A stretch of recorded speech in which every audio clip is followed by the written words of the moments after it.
Hey everybody, how you doing? I'm Pabs, the Rising VTuber and an artist, and today we're going to be continuing the work that we started last week with the Plushy. So I think, as you might remember, last week we finished up the ears and the tail, which are like the smallest parts, but also the most difficult parts. The tail in particular. Oh god, I really had to wrestle with the tail, huh? That aside, today we'll be cutting out the parts for the body, and we will hopefully be able to finish the at least put a significant dent into the amount of work that we need to do. I want to figure out how to more consistently angle the camera. Sometimes it's a little weird, sometimes it's a little jank. But yeah, okay. I want to avoid touching the marking stuff. So first things off, we do need to get in there and excuse me. We do need to get in there and cut away some of the fabric in the shape of the body. Now, where the hell is... I have the fabric in my hands. I'm like wrestling with it right now. I forgot where I cut it originally. I had a... Oh, here it is. Okay. Yeah, I was looking for this like L-shaped divot. Alright. Just want to make sure it's nice and even so that when we cut it, it's easy to approach. It occurs to me that I've forgotten where I left... Oh, wait, no. I found the pins. Alright, thank goodness. They were tucked away under a pencil. Here we go. Gonna need these later. Alright, so I want to try to avoid touching the chalk directly, because whenever I do, it does feel like 1,000 agonies. It's not a pleasant sensation, I can say that much. Also, I sat on the glove last time, and a little bit after I wrapped up the stream, I did sit on the glove accidentally, and I chipped the chalk. But that's fine. It's not like it was particularly valuable intact. I chose blue because it feels like a nice color to use. I don't know. I feel like if it does end up staining for any reason, blue is a much easier color to get. You know, if I end up washing it right, and the blue washes into the white. God, this is really inaccurate. I'll just need to figure this out more hands-on once the time actually comes. But yeah, the way I figured it, if I end up washing the fabric, blue is the least likely to look strange. I'd rather it have like a slight bluish tint than any other color. Like the other colors were a light red, and I think like a light pinkish tint would be fine as well. I think there was also yellow, and I think there was also like a pure white one, which I couldn't use for what I hope are obvious reasons. Or I don't know. Maybe my eyesight is sharp enough. My metaphorical eyesight is sharp enough. My metaphorical, yet at the same time very real eyesight might be sharp enough to distinguish white chalk from white fabric. I don't know. Maybe I should have more faith in myself. Alright. Where did I leave those pins? Here we go. But yeah, I didn't use the white chalk because I feel like I wouldn't have been able to tell apart, and then we can just kind of... 1 and 2. Alright. Now then. Let's just cut this away and we can get started on the body.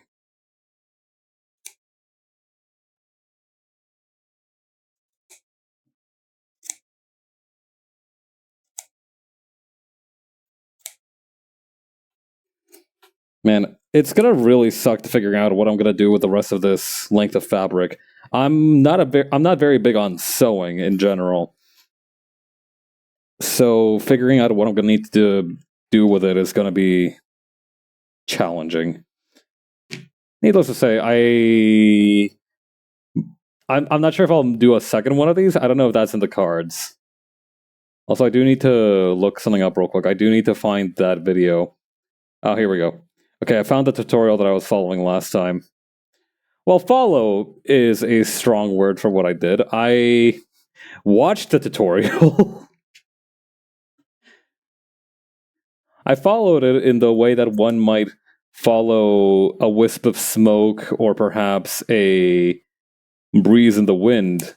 You know, as close of an approximation as you can get. But not really kind of straying on its actual path due to a variety of reasons. All right, I can see that they're flipping the tail outward, and they're stuffing the ears. Okay, maybe I should do that first. I'd really rather. Oh, hey, hello, Cypress. How you guys doing? I'm Pabs, a racing VTuber and an artist. Today we're gonna be sewing some stuff. How was your stream? I saw that you were playing a few really cool fighting games.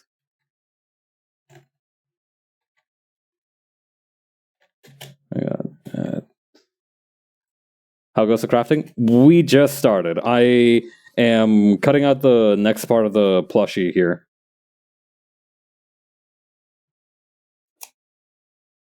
Yeah, we might not get to this part until just a little bit. I'm trying to follow this very, I'm gonna say, free range, hands off tutorial. Battle Craze, Super Dragon Punch Force 3, an undisclosed Pokemon fighting game we won't talk about. Don't tell Nintendo. My lips are sealed. Yeah, I think out of all of those, the most impressive one was Battle Craze. Ow, what did I just... Oh, I stabbed myself with a cactus needle. Or I guess with the needle that I buried in the cactus? Is that... I don't know, I feel like saying cactus needle will throw some people off. But yeah, honestly, Battle Craze looks super charming. I really like the direction they have with that one. I really like the boxing character too. I also think it's kind of funny how they built in those like shoe squeaks into the game. I think it's really funny that they have those. Just on any surface.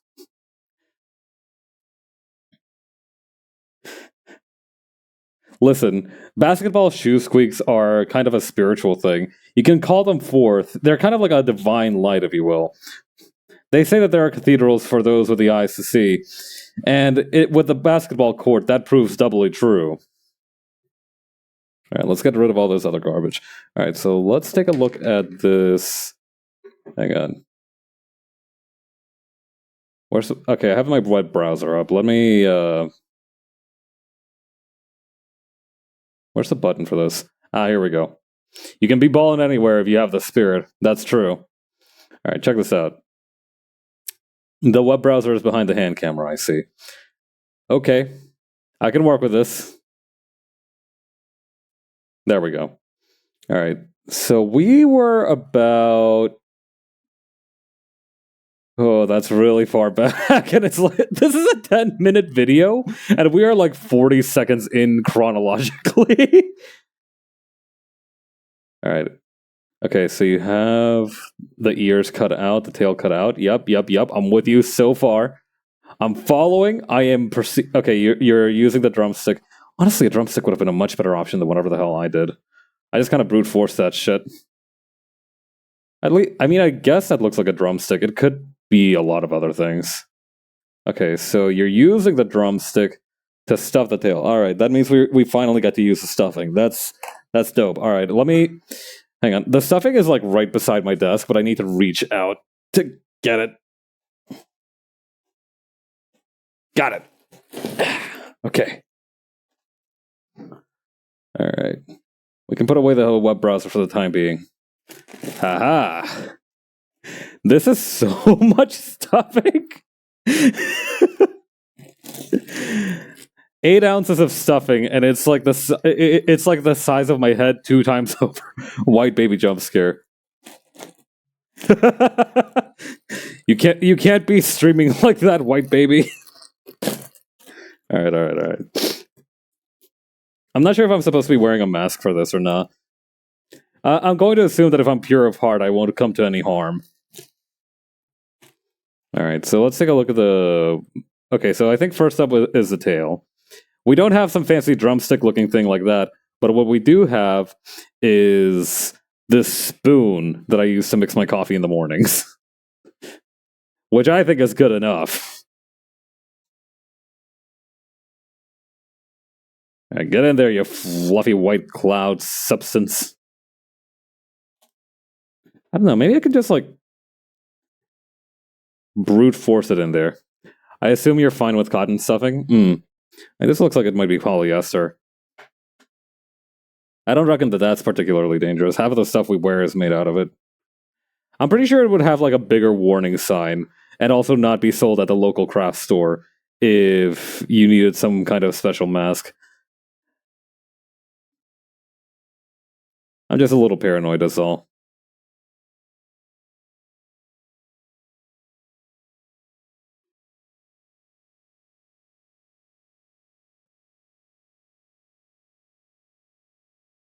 Okay, then over here.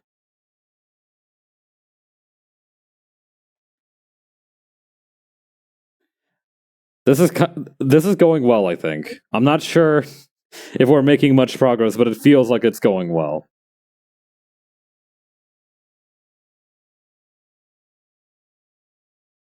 Maybe. Oh, hang on. This might help. Now I'm just imagining. I'm like cosplaying a Civil War soldier, furiously trying to stuff the gunpowder into his musket.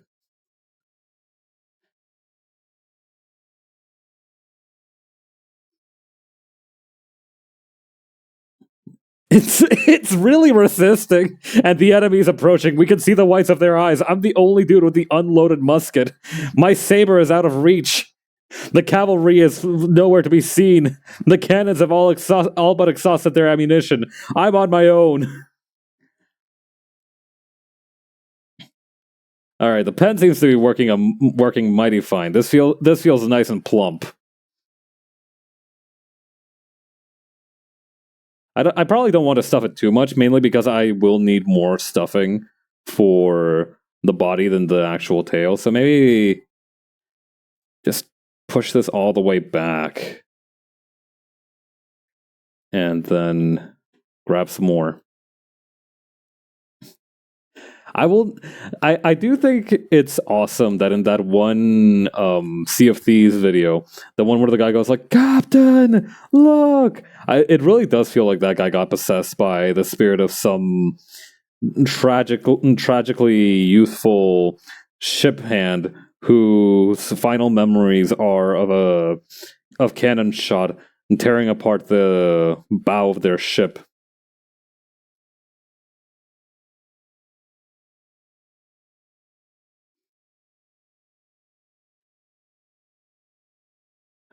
I think the reason I don't feel as that guy was filled with the spirit of a sailor from the golden era of piracy. Yeah.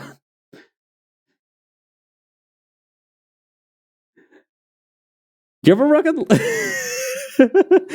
You ever reckon a guy in the golden era of piracy was like, "Hey, Captain, how come this is called? We're calling this the golden era of piracy. Like, isn't it supposed to get better from here?" And the captain's just like nervously starting, like, "Don't worry, me matey. You know how it is sometimes." Yeah. I think that's why content warning as a game hasn't left as strong of an impression on me as, say, like Helldivers 2 or Lethal Company. Like, it hasn't had one of those moments where somebody got scared so much that they turned into a professional voice actor. I haven't seen that from them yet.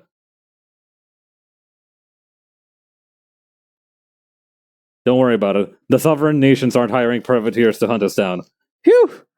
Thank goodness we have job security, eh, Captain?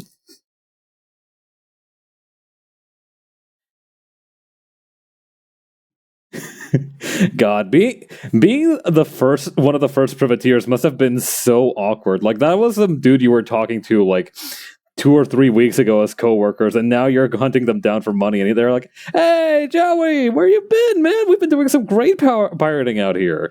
How have you been, man? How's the kids?" And you're just kind of like scratching the back of your neck and being like, fellas, listen." It would have been awful. We're getting paid to shoot you. Honestly, I feel like if anybody would take that news well, it would be pirates. I feel like pirates are the kind of people who respect the hustle more than above anything else. Rule number 1 is don't pee off the side of the ship when you're drunk. Rule number 2 is respect the hustle. That's how it is on pirate ships. That's the pirate's code. Anything else anything else you can just do whatever. You can make it up on the fly.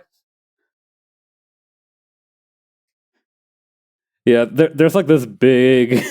I've seen the captain look at this big stupid book bound in leather and embossed in gold that's titled "The Pirate's Code," and he whips it out sometimes when we have arguments.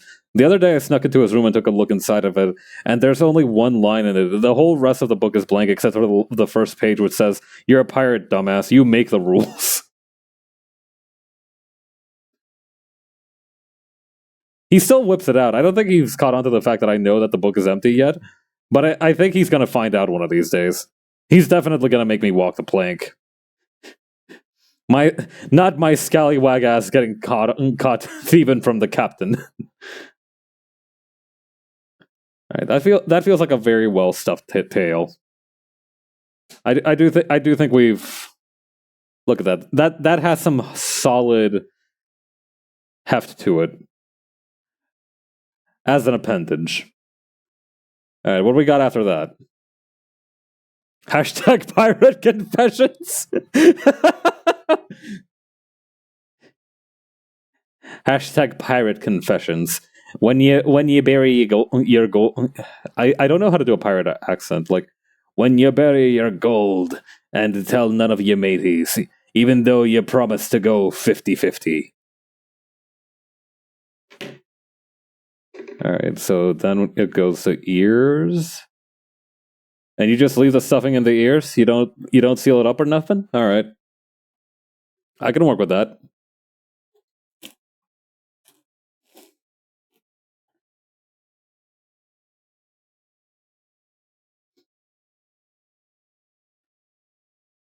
Oh, these are going to be some very... Oh, my bad. Yeah, these are going to be some very plump ears. I don't know how to... I'm not sure. I'm not skilled at controlling the amount of stuffing that goes into each ear just yet. So these are going to be like double filled wonton type ears. These ears might kind of be bursting at the seams with it low key. First time I've been able to use that phrase accurately.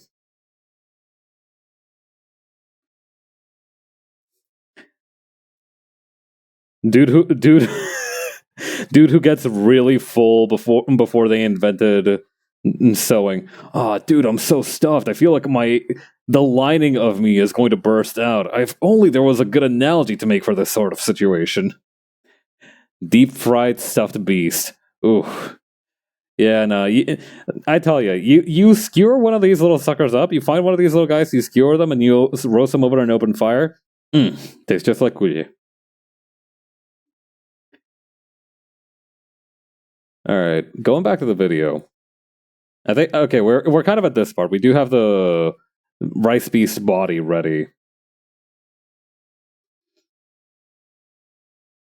What fresh fruit or produce would explode a pirate or other seafaring European's mind? That's a toughie. Because the thing is, like, pirates were alive during like one of the most, I want to say, like pirates had first pick of whatever random spice or fruit or what have you'd come across. That being said, I do think a Hot Ones hot sauce, like you know how like they have that Hot Ones program, and the very last sauce is called something like the Last Dab. I think that plus a little bit of pineapple, plus a little bit of tahini, and I think you would be I think that would be a real big hit with the scurvy dogs. I think they'd really enjoy that. I don't think we could make them explode, but I think that's the closest we're gonna get. Okay. Sit down for negotiations at my Hot Ones tables, bro. It's fine. Try the chicken, dude. God.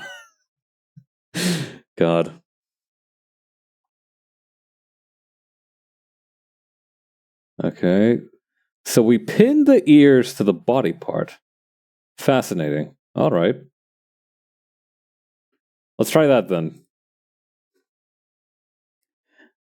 I mean, honestly, we've tried a lot of different types of negotiation strategies over the years. You know, we've had arbitration, we've had stuff like negotiations at gunpoint. Have we tried hot ones diplomacy? Has that ever been attempted? I'm not saying it'll be a good idea. I'm asking if we've tried. Ooh, fuck! I might have. Hang on, I might have beefed it big time here. I think I wasn't supposed to cut out the little parts here, the little divots just yet. I think I was supposed to leave it as an oval. Oh fuck! Bugs Bunny ass bit. Ooh, sir, sit down for an interview. Oh god. Okay. Perhaps not all is lost. You know, perhaps we may yet clutch this. I am not confident, but perhaps. All right. Let's I'm going to pretend that the side that they're pinning it to is the one that I've got like up here. Also, I'm gonna de-stuff these ears a little bit. They're a little tough to handle right now. Ah, shit. My ass is never living this down. Alright, so let's kind of just line them up with the part here.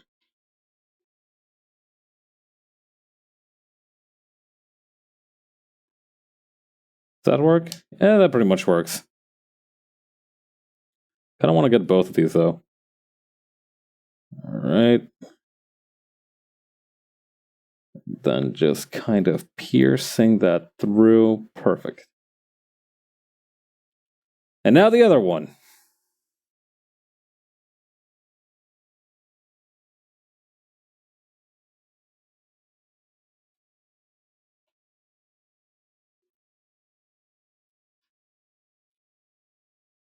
Okay. All the way through, and then pierce the other side. Alright, hopefully these won't betray me and stab my hands while I'm sewing. It's probably gonna happen, though. To be fully real. Alright. So you pin these, okay, like so, alright.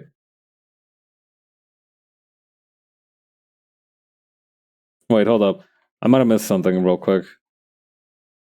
Okay. You're cutting out this fabric. Okay, no, so you've kind of already sewn the inside of the fabric. Okay. Oh, jeez. Uh-huh. Okay.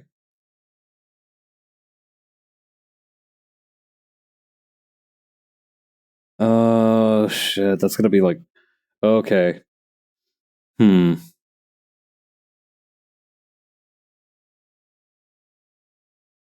That's, Hmm. Okay, I think I got it. I think I understand to some extent. First of all, this what we're doing here with the ears isn't gonna fly. I'm gonna try to avoid risking it. I'm just gonna go back and redo this part here. Lord knows I have enough fabric. It's not like it's a shame to put this to waste, but what can you do? All right, let's take this from the top.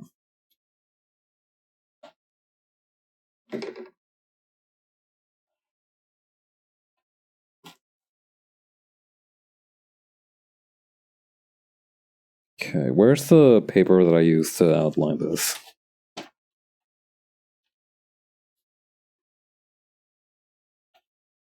I'm gonna use a smaller chunk. Actually, I'm gonna see what it's like to write with this one. Maybe because it's like more sharp, it will produce a finer line. Kinda. I'll take it. My man chipped off.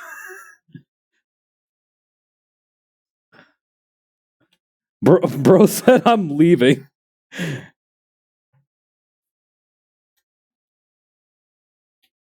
Alright. I'm still gonna cut out two at a time, though. I feel like trying to cut out one oval willy-nilly and then trying to do the other oval is an exercise in futility.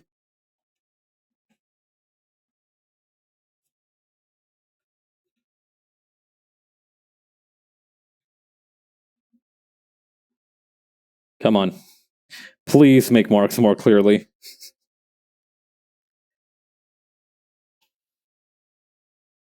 Come on. There we go.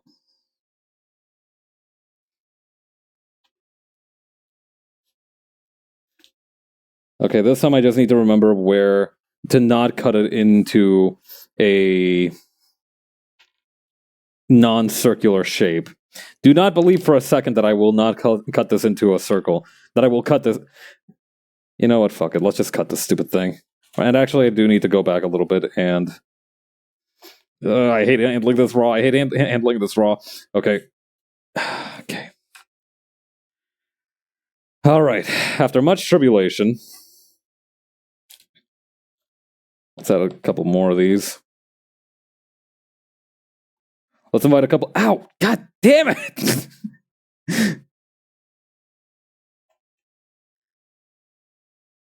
Sewing is frustrating. It's frustrating work. But honestly, after much struggle, and there is more struggle yet to come. Alright. Listen.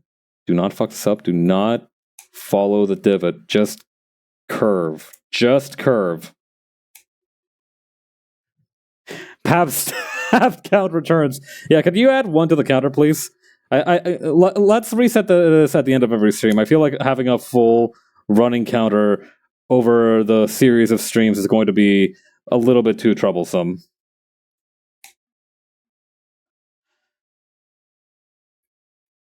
Okay. I might not be giving it enough slack, but that's fine. I figured it out with the tail. I'll figure it out here too.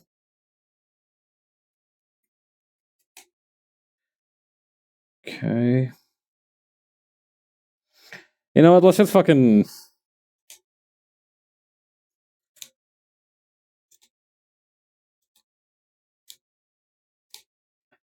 Okay, cut this like so.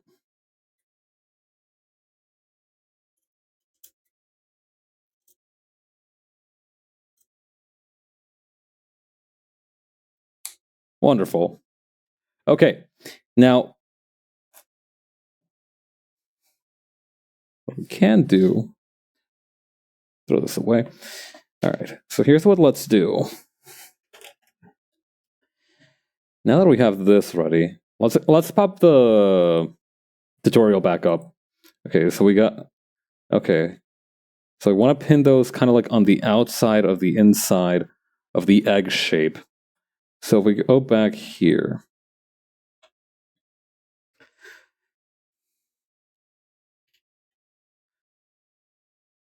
Bro thought tribulations was for one day only. He mad. Okay. No. Let's make sure that these are stuffed tight, and then we want to, from what I could tell, we want to have these... Let me pull the tutorial back up. We want to have these kind of tucked in to whatever we're doing. Okay, so that's going to be like right there. Okay, so it's kind of going to be at the outer edges. Interesting. Okay, so we want to align it actually with this side rather than the obverse. Well, no, the obverse means something else. So it's kind of in the path of the needle. I see.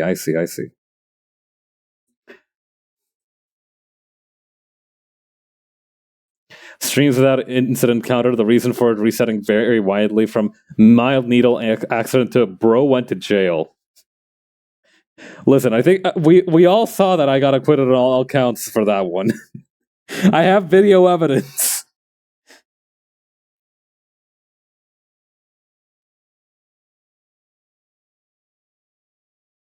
Hang on. Up and up. Okay. I see. So now we'll just... Okay. Professor, I can't stream today. I got jury duty. God, jury duty for the incident counter would be crazy. It's a good thing we don't have jury duty where I live. Or if we do, I just haven't gotten it yet.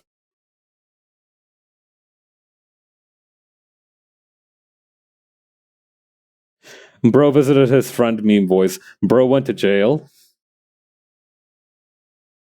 The thing about me is that I don't think that the bro visited his friend bit is that funny, but I do appreciate it for keeping me abreast of all potential variations of modern. Damn, you don't potentially. No, I don't think we do. I don't think does Canada have jury duty, or does it have it for like only permanent residents? I don't know. I have I am an immigrant, so maybe that's also a factor.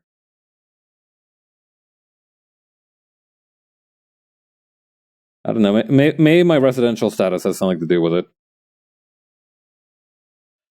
You know, that's kind of an interesting twist. I don't get the full benefits of an ordinary citizen born here, despite having decent qualifications.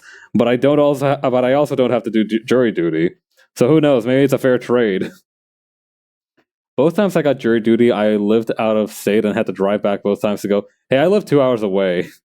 Canada does have jury duty, huh? All right, so it looks like I've been able to dodge it thus far. Then Canada doesn't have its own rice fields. What? I'm like an enemy territory or something. That's crazy. Also, hi Glock. Damn, I did not know Canada was this sauceless.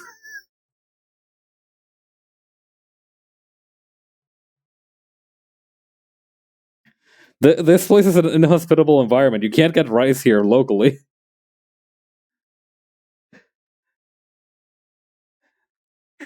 The gorgeous rice paddies of Quebec. Ugh.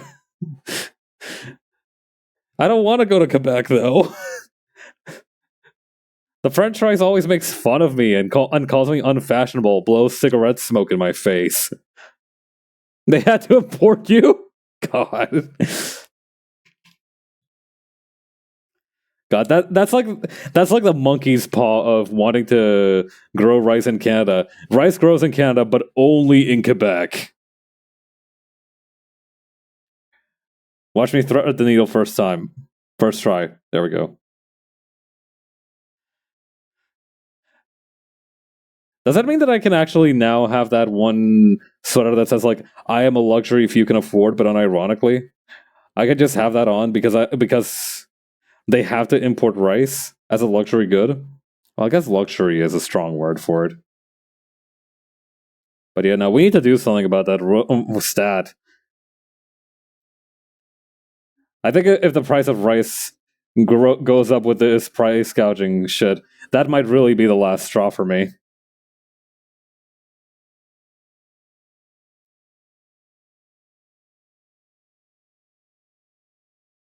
All right. The one thing about this thread is that it is very difficult to not. Apparently, some dudes are trying to make it work in Nova Scotia. Huh. Looked it up to check, and apparently Canada imports all their rice from the U.S. And where, pray tell, does the U.S. get it? Well, actually, no. I do know that they grow rice in the U.S. I do know that there is. I think it's in the among the Ojibwe peoples. They do have like a rice husking ritual. Apparently, it's very. They make a whole thing out of it. It's very cool. California, baby.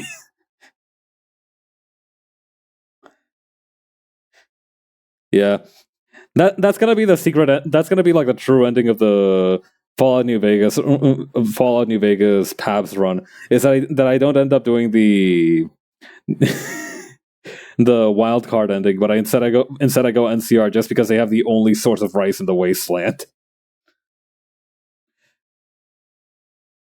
You know the post-apocalypse rice goes crazy.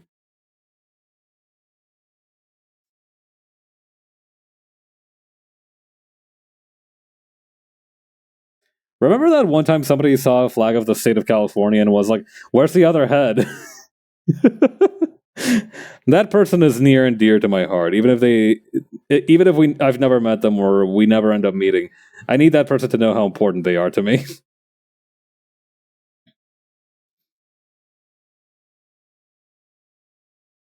All right, we want to make the holes in the thread not too small.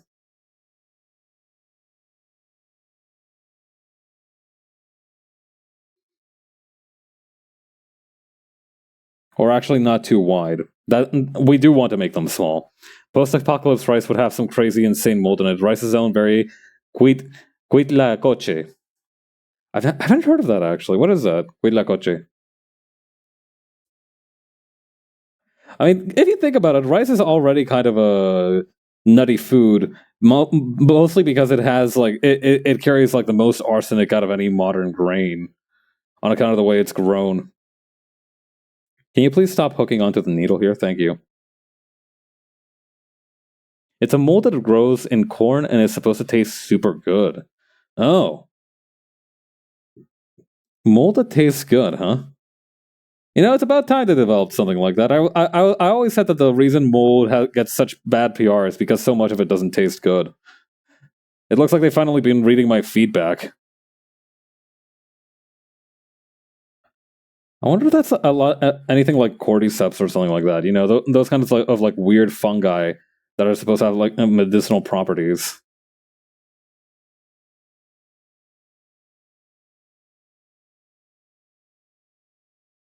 You know what? It's been a minute since I've had corn on the cob. I do enjoy I do enjoy a little bit of corn on the cob. It must be said. I remember one time when I was on a holiday with my family. We were driving past this one gas station, and there was this kid. I think I remember there was like this young little boss man kid who either it was a kid selling it or like it was a kid helping their parents sell it. But I remember there being a kid there, and they were selling this corn on the cob, which had like garlic sauce. It had like it was really good, and it tasted delicious. Gas station corn on the cob is real good. Maybe all mold tastes good, and we're all just cowards. Hmm. I mean, not all of us. The guy that discovered penicillin certainly had the certainly had some guts on him. I feel like we didn't question that guy enough when he made his discovery. You're telling me that you ate this mold and now it cured you of your common cold? Is that what I'm understanding? Am I reading that right? Hmm. Although I guess if it's medicinal, it probably doesn't taste very good. I remember reading somewhere that for some reason a lot of the molecules that go into medicine for whatever reason just tend to have a very bitter taste. And trying to sweeten them or make them more, shall we say, toothsome, I think is the actual word. Penicillin is the one mold I can't taste. Oh, you have an allergy to it or something? God, that must have been crazy. Being the dude who was like, I have created the mold that heals, and then somebody being like, Hey man, I can't feel my throat. With your crazy science mold, man. I think something's wrong with it. Apparently, that's why I remember a while back they ended up making like this Beyond Meat using like mammoth DNA sequencing or something. Dorito flavored medicine coming 2025. That should be on the table. I mean, if you want Dorito flavored medicine, you could just toss some Valentina on top of a vitamin and call it a day. Also, I think I'm making these stitches a little too wide. Also, I just remembered that there is actually a kind of mold that can grow on rice. It happened to some I had once and it turned purple. Eesh. I know the Koreans have a rice that's also purple-ish, if I recall correctly. What's a hot chip popular? Not necessarily spicy nowadays. I don't know. I'm not much into. I'm not really tapped into. I don't have my finger on the pulse of the um, hot chip goss. Although I do know that there is a one chip challenge. I remember that being a thing, that there's like a one chip challenge where it's like just this one ludicrously spicy hot chip. And it comes in like a single baggie. Like obviously they don't sell multiple ones of them because it is just one chip.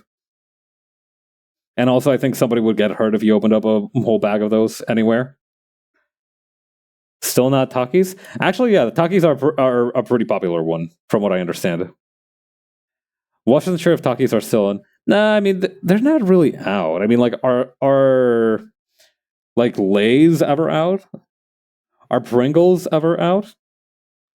They just kind of exist there. As long as people still buy them, they're not really quite out. They're just maybe not as viral as they were at one point, but they're still certainly in.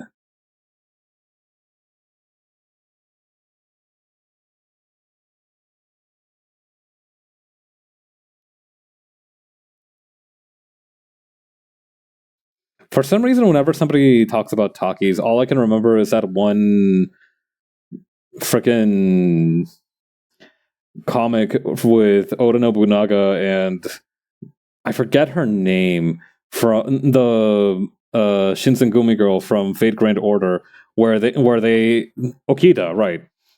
I still remember that one when people talk about Takis and Nobu just asks her to get like like blue Takis.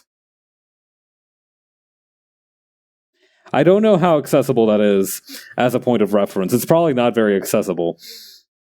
I do apologize for that. Did I stitch these tightly enough? I feel like I. Yeah, that'll do. I'm sure it's fine.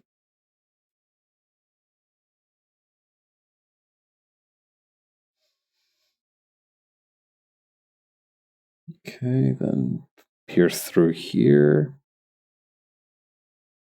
All right, I need to remember to not actually do this part. That's the other thing. Like, if we pop up the tutorial again. Okay, yada yada. Yep, I understand that. I am seeing it and I understand. Okay, wait. Run it back.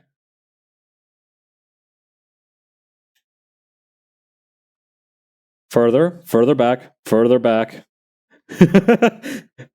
Telekinesis. All right, here we go. My life became so much easier when I figured out that you can use the comma and period buttons to go frame by frame on YouTube videos. That really is such a useful life hack. Indispensable, really. All right, let me get this out of here. All right, so we do up until here.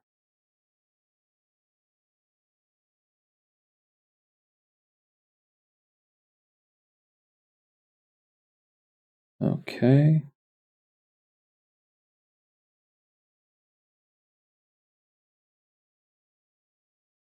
All right, let's try to stitch them tight right here.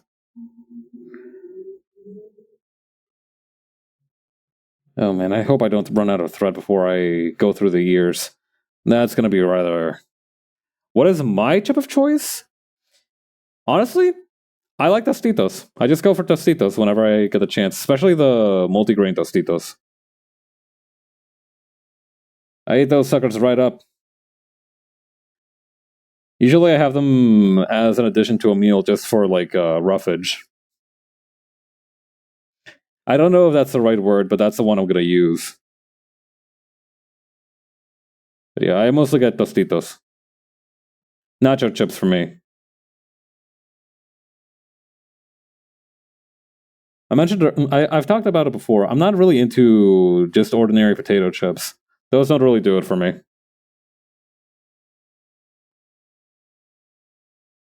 Although I won't say no to some onion sour cream Pringles. That is my one weakness is onion sour cream Pringles.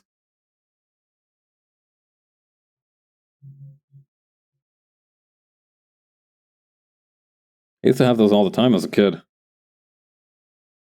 Nowadays, not so much.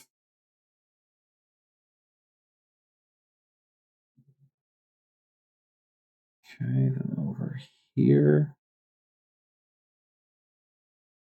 How about you? What chip do you normally go reach for when you're at the gas station, at the Buc-ee's, at the what have you?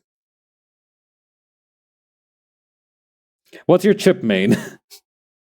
What chip do you main?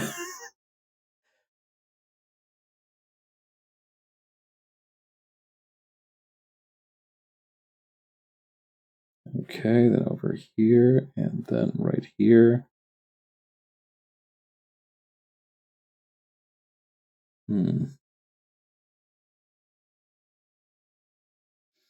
Yeah, I don't have a chip that I particularly. I guess I could also go for some Doritos. I am also partial to Doritos. Guilty Gear player asking about different releases of Guilty Gear games. I wanted to make a joke like that as well. Which chip do you mean? Guy who's on Dust Loops and wants to know which one, if he should go for XR or GGST. People keep asking me to play XR, and I keep telling them no. That game scares me.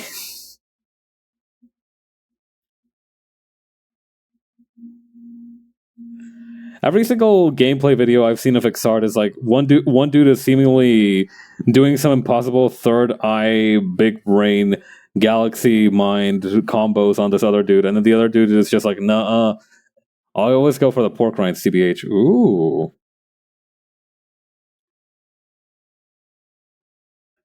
Yeah. I remember a little while back, I tried pork rinds for the first time. I found that I ran into a similar problem with chips that I did with the pork rinds. Like they were too greasy on their own, but I did end up going the route of serving them over rice and just eating the pork rinds with rice. That seemed to work pretty well. Picking a chip is hard. Variety is the spice of life. That's true.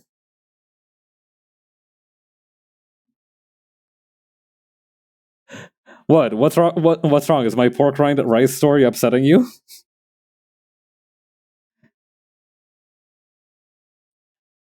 I wonder what would happen if you try to air fry a pork rind. Actually, maybe it wouldn't go so bad. Have to imagine pork rinds would make for a solid base for a stir fry. True.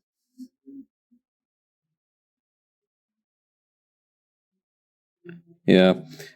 I remember when I told my parents I ate an entire bag of pork rinds, they were super scared because, like, in Latin America, like, chicharrones is pork rind, but it's also a different type of pork rind. It's one that has, like, actual meat and such in it, and that it's, like, even heavier than normal pork rinds. So they were worried I'd eaten an entire bag of those. I was a vinegar gamer. All right. I don't know how much. I don't think we've got enough thread to continue the mission here. The good news is that we've mostly done the ear. All right, so here's the game plan. I'm going to use one of these tie collar thingies. Could eat an entire bag of real chicharrones. I feel like that was the case. Like I did feel like they were fondly reminiscing on the nature of the chicharron when they were discussing with me. Okay, so we're gonna grab it through here. And then back again. Oh god, there is like no space for this. I have a certain level of nostalgia for shrimp chips. Ooh, shrimp chips are real good. Alright, gamers, how do we navigate this particular puzzle?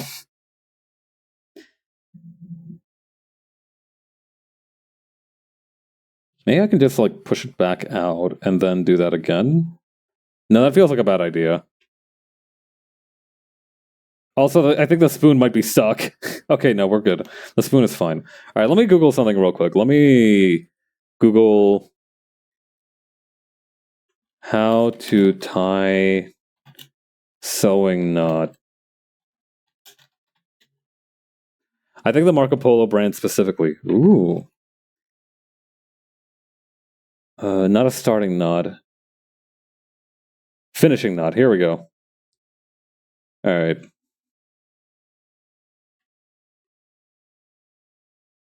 Okay, under the nearest stitch and pull thread until loop forms. Oh, okay. Interesting. Alright. So we want to go down here. Oh god, this is going to be really tight. Oh man, hang on, I might Okay, that's one. That's two. All right, perfect, perfect, perfect. I think we might be back. I think we might be back. All right. I managed to get the needle back out from the thread that I just put it in, so I'm gonna maneuver this expertly. Check this out. This is like parallel parking for sewing. Okay. All right, let me pop the browser back up real quick. Okay. And then a second loop. All right, that's gonna be the tricky part.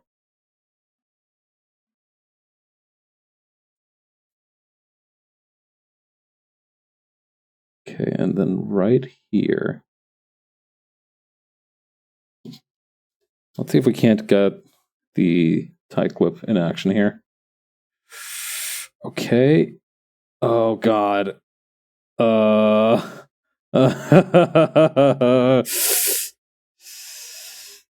god. Okay. This is gonna be difficult. All right. Well, I'm not sure this is possible.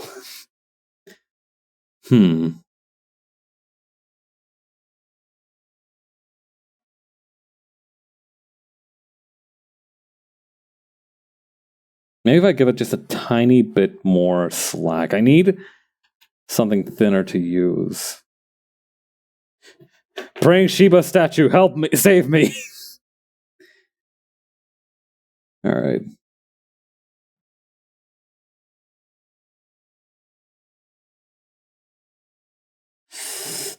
Okay. I still don't think that's enough room to maneuver. Come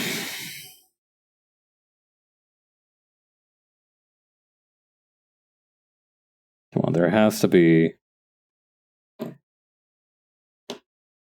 You know what? Fuck it. I'm gonna just restart the knot here and pray. And pray. I'm gonna pick a god and pray.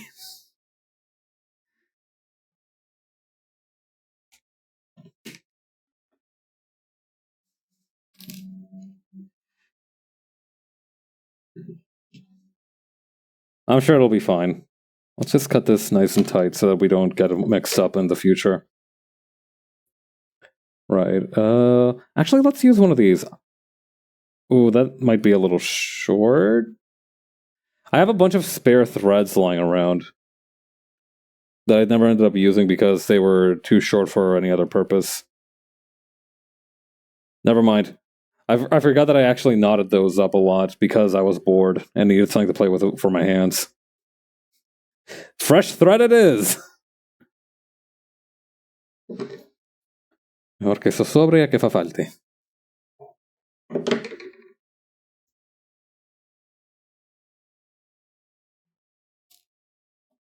But yeah, I remember eating this one specific type brand of Chinese shrimp chips at some point.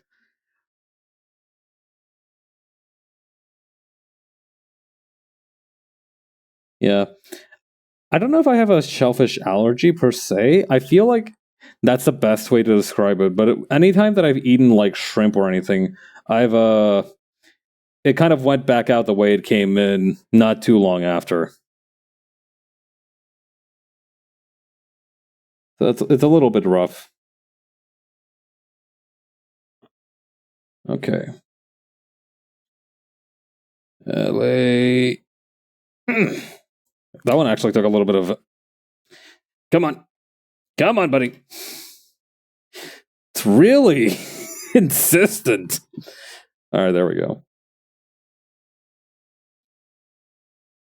All right, and it's just until around here. But yeah, for some reason, I always vomit back up whenever I eat shellfish or specifically shrimp. I've eaten crab before and been fine, but for some reason, it's always shrimp that does it.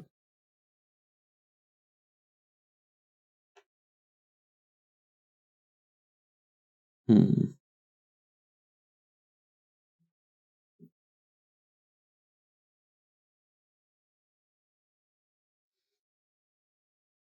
All right, hang on. This is quickly becoming untenable. There we go.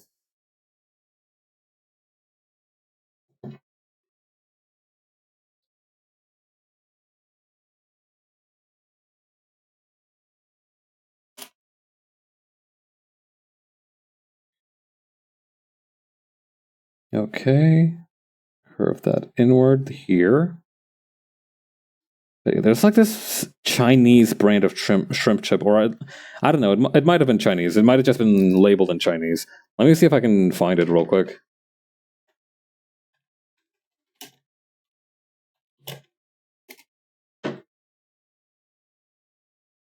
Not that one.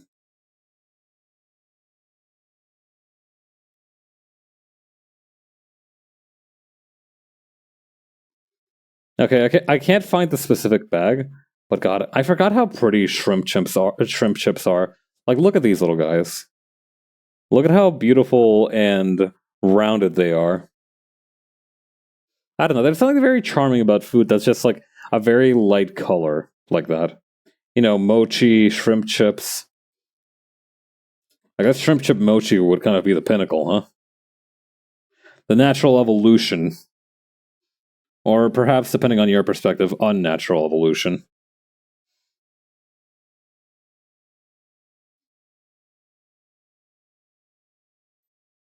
I mean, I don't know. Apparently, Oreo's partnering up with Sour Patch Kids for a special promotional stunt. Who knows? It might not be that far fetched.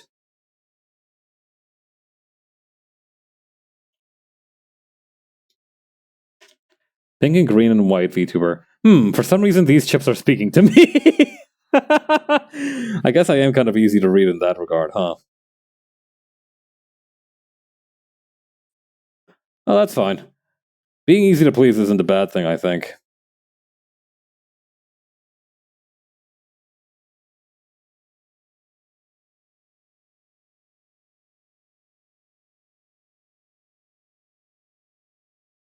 Actually, that is true. If I stuck harder to a color scheme, I would have been able to present myself as like similar in color in tone to a mochi into one of those multicolored mochi balls. However, I simply love wearing pants too much. How tragic. The whimsical lover. I do feel some kinship with the whimsical lover, yeah. The whimsical lover. You guy goes to a tarot reading and gets the whimsical lovers card, and it's like, is that good? Like, what? Is this a real tarot deck? God,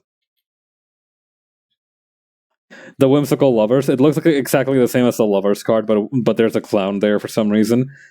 Like the couple in the card aren't dressed as clowns. There's just a clown there in the little chair next to the bed. The couple in the picture don't seem to be stopping, but they also are looking at the clown like the clown wasn't invited. Whoa, man, you got the Luffy tarot card. God.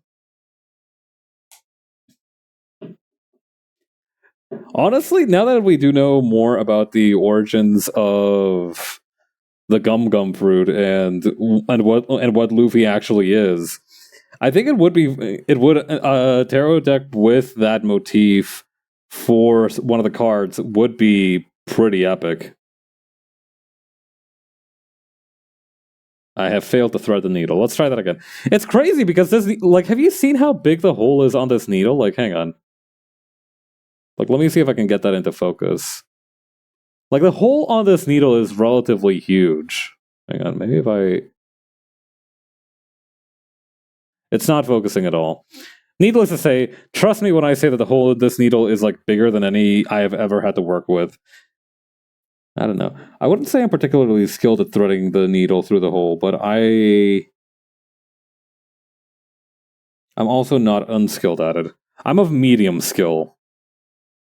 Do you have a needle threader? I do, but it's not with me right now. But it's fine. It's like I said, the hole is very generous. It's a very generous hole.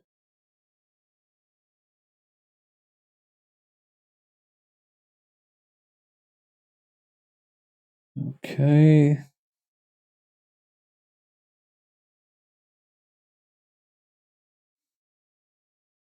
Now, shrimp chips aside, let me go back to that YouTube tutorial real quick. Okay, so put that back. That's exactly what I needed to look at. Wait. I think I might have... Hang on, did I accidentally... Oops. I might have... I don't know. It's hard to say. I can't tell... Like, you see this little part here? I can't tell if that actually does have a bit threaded through it, or if that's just still... It looks like they started just a little bit above it, like... Just a tiny bit. Oh god, I hope that that's not important.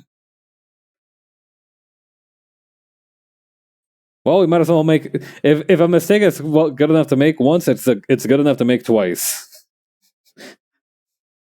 I'll leave it in the hands of God.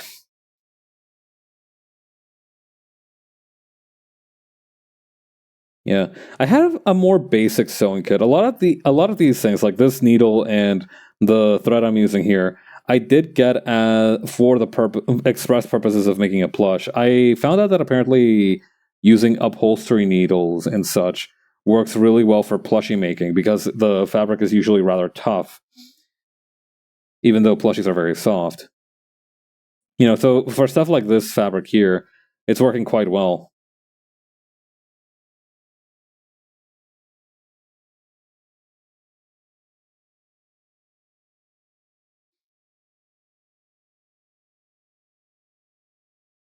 Okay.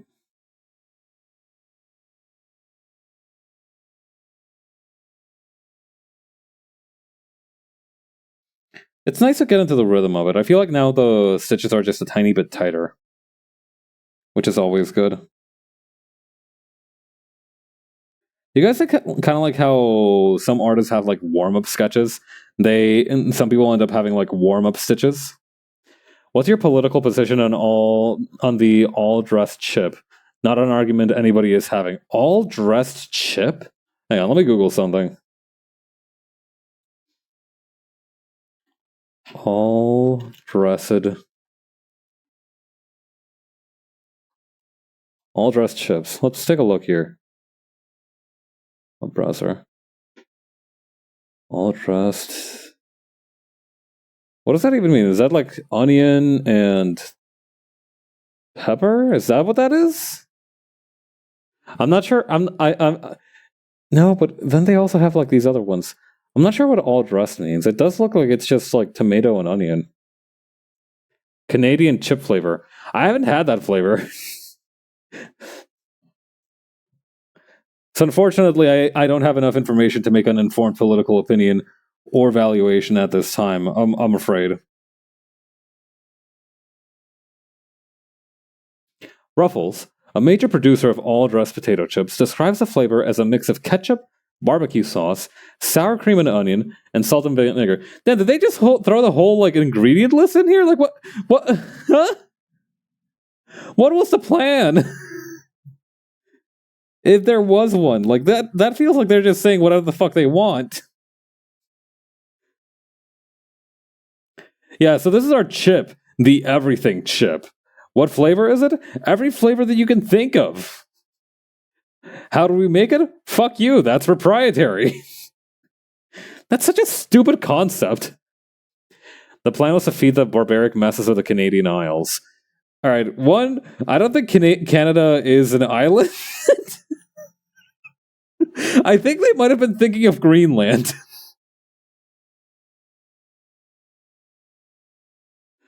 Not to be confused with the everything bagel chip. Oh my god. This was such a mess.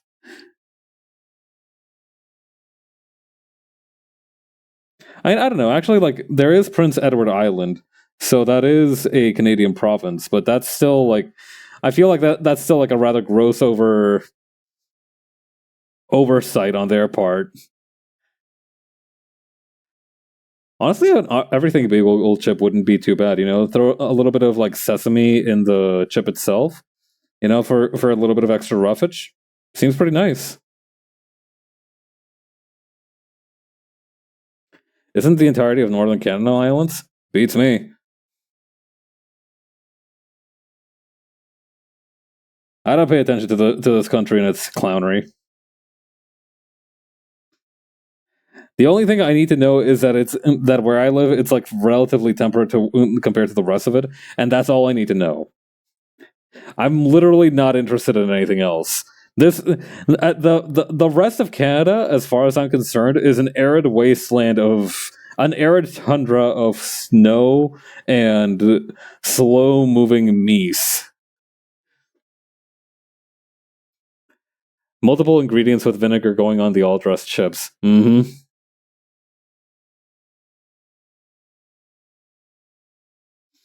Seriously, I think they were just like, fuck it, let's just throw all of them in there. And then they just did that and gave up for the rest of it. Some dude was trying to clock out early at the Lay's factory and was like, "Yeah, man, it's like an everything chip. How's that grab you?"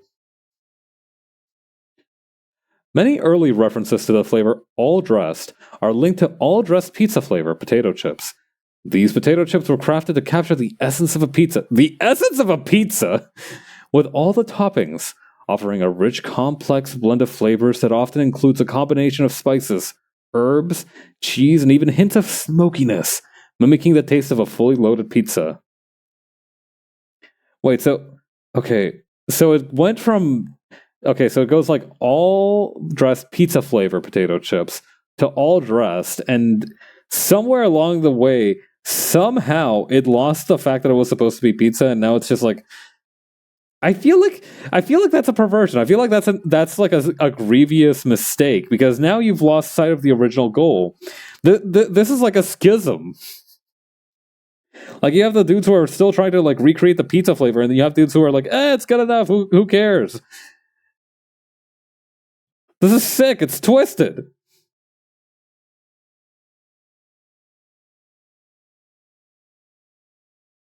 All right.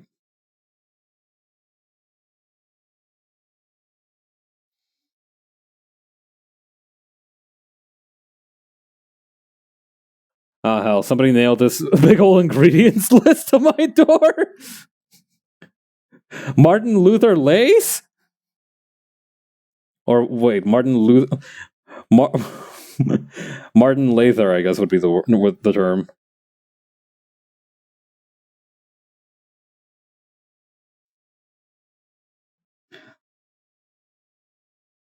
God, somebody just like looking at the list of ingredients, man. This is a lot of ingredients, man. There's like 99 of these. Are we sure we want to put all of these on a chip?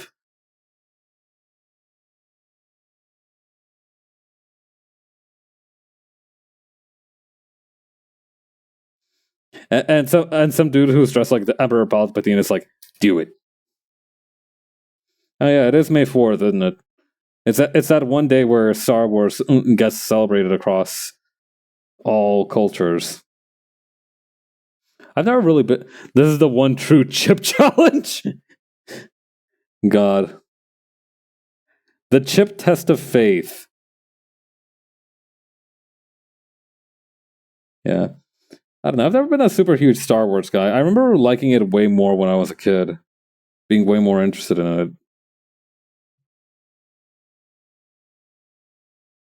I still want to play the Knights of the Old Republic at some point.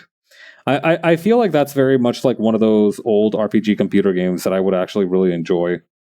You know, assuming I had a guide to tell me how to play. I temporarily forgot what the challenge was when you first brought it up, so my mind went to all dressed chips. The all dressed chip. Can you take the all dressed chips challenge? It is one chip with all the ingredients known to mankind piled high on its frail little body. If you can eat the one chip with all the ingredients in one bite, you win a Ford Freestar. That's a real car, isn't it? The Ford Freestar? I feel like that is a real car.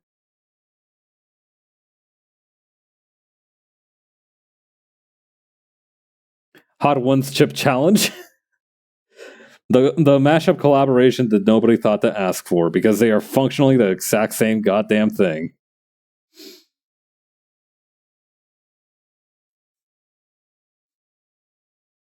Yeah, going back to the well of hot ones diplomacy. The one chip stratagem feels like it would be more effective in situations where you wanted to just close the deal quickly. Instead of going the full course of 10 different hot sauces, you just do the one chip and then you shake hands on the deal.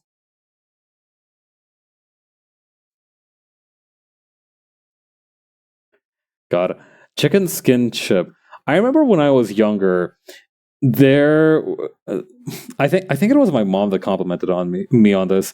My mom was complimenting me on the fact that I always seem to like peel the skin away from the chicken and not really eat it because she thought I was trying to be health conscious.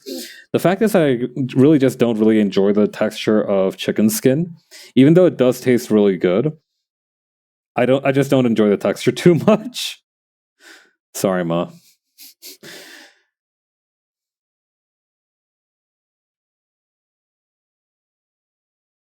Okay, come on. Come on, big dog. There you go. What inspired you to start your career? In 1989, you shoves all the chicken in the mouth. Fortnite! I like the idea of somebody yelling Fortnite as a battle cry on the Hot Ones challenge. Dude that yells Tony Hawk's Pro Skater 3 whenever he needs to gain courage. I feel like we're just coming up with a very specific kind of guy that already exists in Reddit. I used to not eat the skin as a kid. I've gone in the opposite direction now. You only eat chicken skin? You eat those birds with their skin intact? Also, I'm going to tie the knot here. But yeah, I could see myself being more enthusiastic. I was also not really a fan of fried chicken because I thought all of it had bone in it. But as I would later found out, not all fried chicken does in fact have bone in it. In fact, only a small minority of fried chicken has bone in it.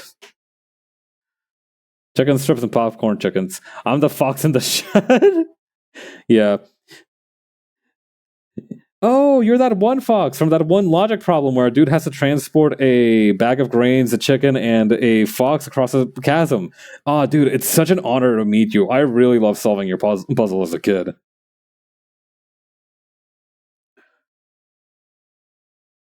Who, me? Oh, I'm the dude who fucks around in the trolley problem and lets one random guy decide whether he needs to save the lives of many consciously or let one die without taking agency. Yeah, I'm that guy. Yeah, I know. My career isn't as illustrious as yours, but I try. I try. I'm in this for the love of the game, not for any recognition. Okay, and then just thread it through there. Perfect.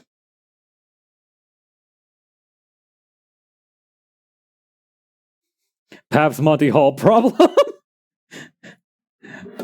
God.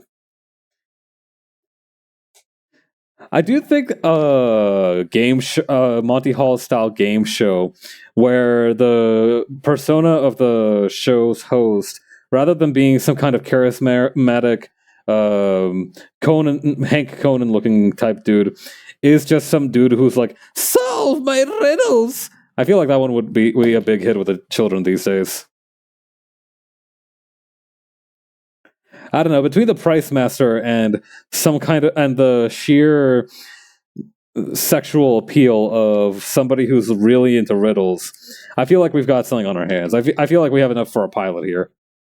The Pun Master. Yeah.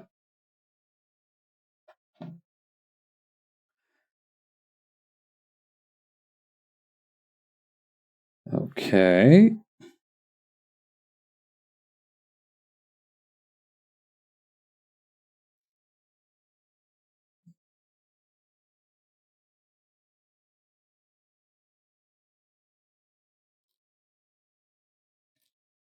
Answer my puns 3 to get a Prius for free. God.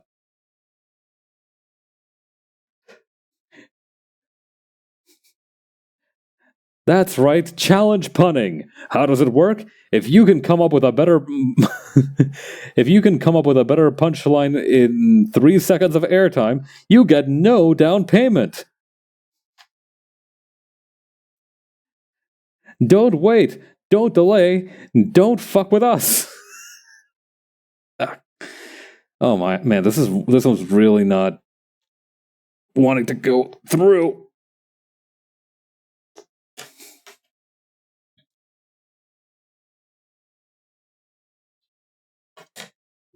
Alright, I need to get the spoon out of the equation here. Or actually, let's get the spoon slightly out of frame so when somebody comes in, they're not like, man, what's with the spoon, brother? I don't know. I feel like sewing is like one of those disciplines where you can just use about fucking anything and it'll make sense to somebody.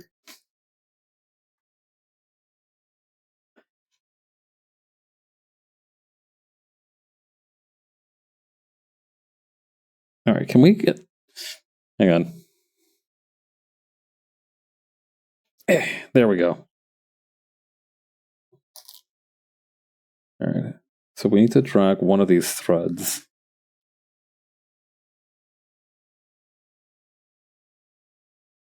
Come on, bud.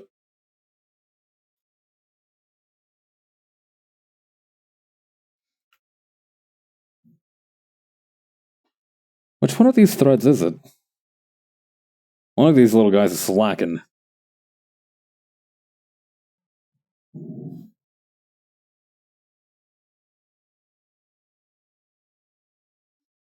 Doesn't seem to be this one. How about this one? Oh, that one had a bit of give. No? Well, whatever.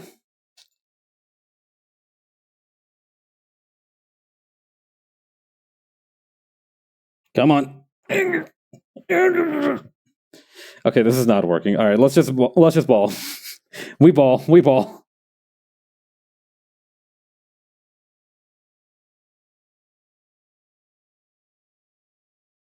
Okay.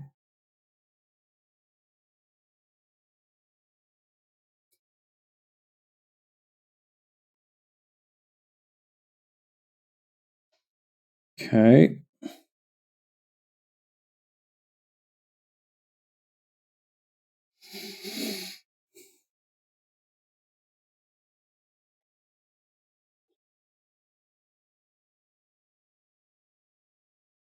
All right, we're halfway through the second year right now. I believe.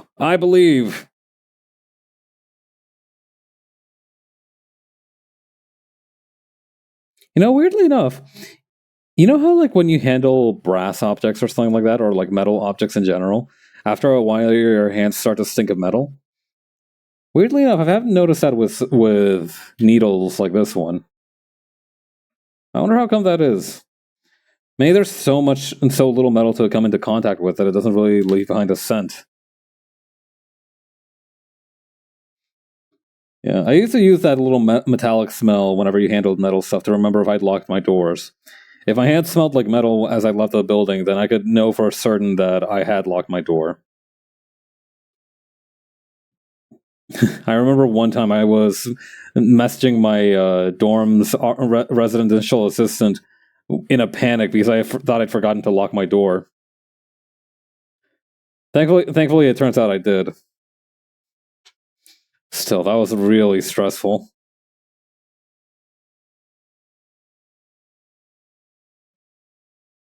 Okay.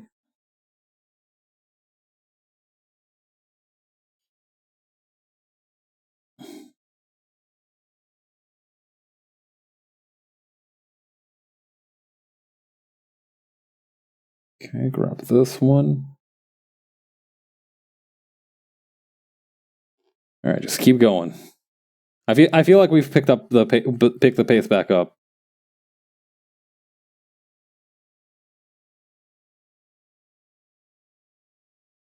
You know, this is good. We're keeping things moving. Of course, even after this part, there's still quite a bit to go. But hey, we made it much farther in the video than we did last time, so that's something to be happy about.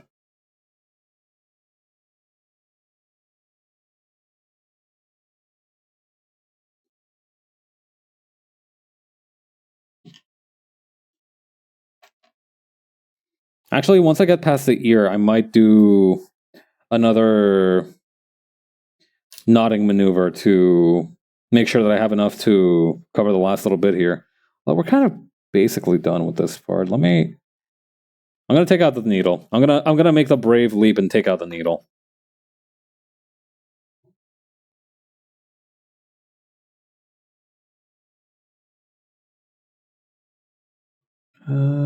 It's right around here, isn't it? Nope. All right, let's try that again.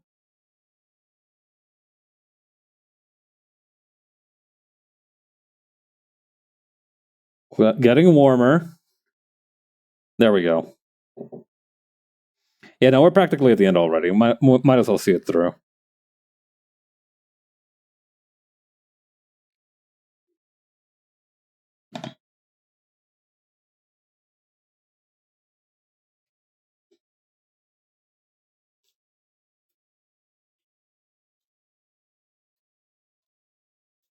Come on, big dog. There we go.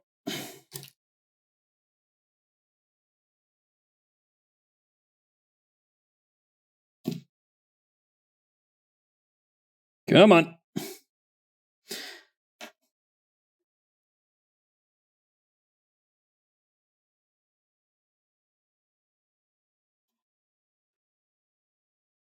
Really good idea to get this simple, honestly. I thought that I'd be able to brute force everything because the needle was thick enough. Oh boy, that was a mistake.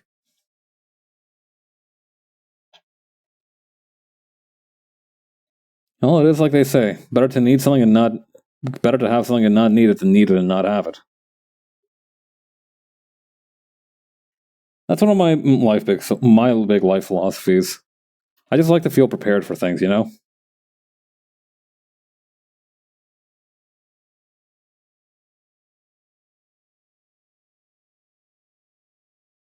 Okay, then over here.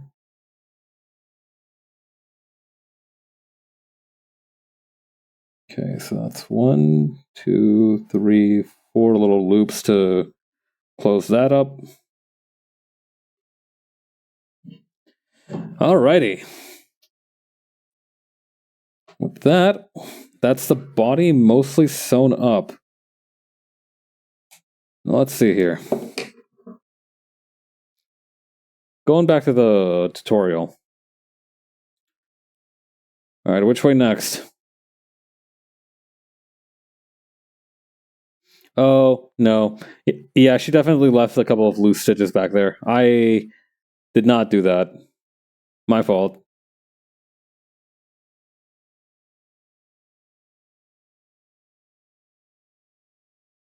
Okay. So now she's cutting the fabric to match it a little better. That's fine. She's bunching it up right there. Oh! And now... Wait, what? Wait, pause. Hold up, what are we doing? Okay, we're bunching up the fabric like so. Okay, that's for the top side. All right. And now she stitching those up. Okay. All right, let's try and do that then.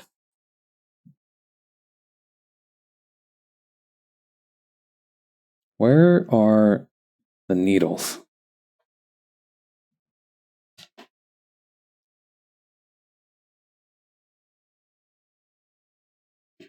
Man, I really hope these don't stab my hand when I try to do something with them.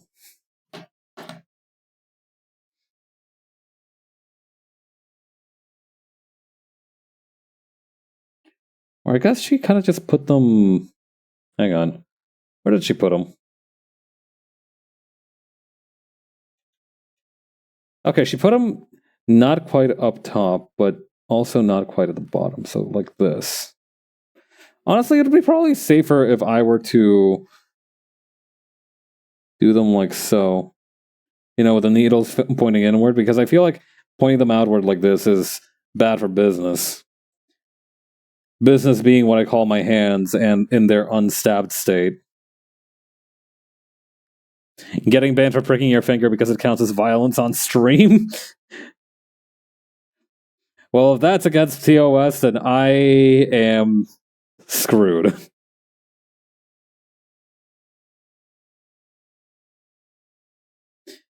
Yeah, they'd be like, we're terminating your account for one blood sport. I swear to God, I was just trying to do needle felting and was really bad at it. You have to believe me. All right. So then what do we do? Okay, so then we cut the bottom parts. I see. Oh, wait, hold up. What's this maneuver? What are we doing? Hold up. Pause. What? Okay, so we go. Espérate. Un ratito, por favor, señora.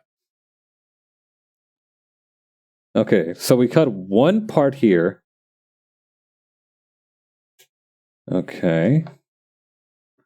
Let's do that. Let's just cut one of these.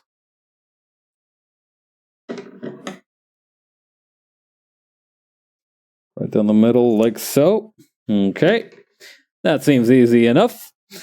All right, then what do we do with the tail? All right, we take the tail and we kind of taco it right between there. These last little bits here. Okay. And then, okay. All right, I see you.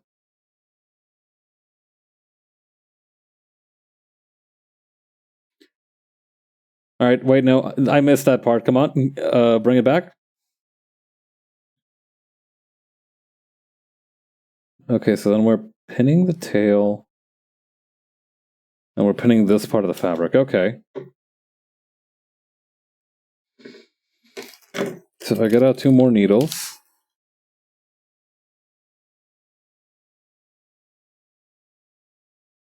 And pinning this part here. All right. What's next after that?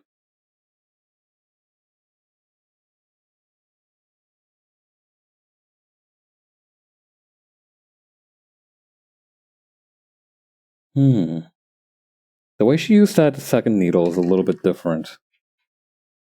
It's like she put it like this. All right, so maybe if I can just kind of angle the dangle of this correctly.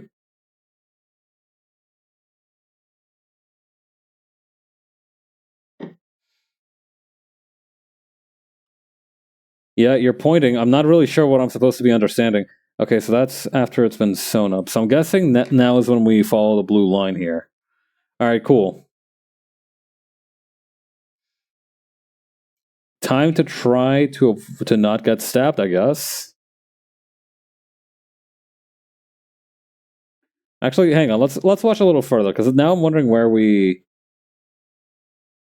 Okay, so the other side is the one with the tail. This side is the one that hasn't been sewn up just yet. Okay.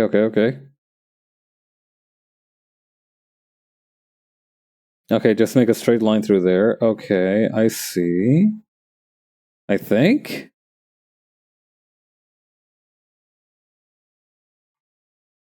Screw it. We'll play it by ear.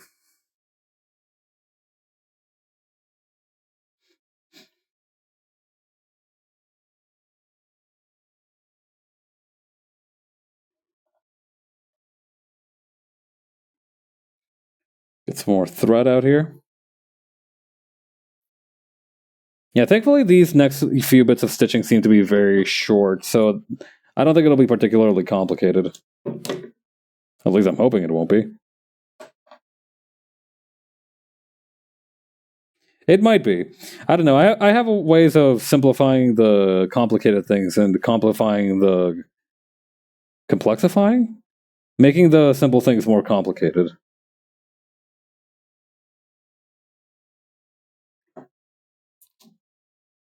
Okay.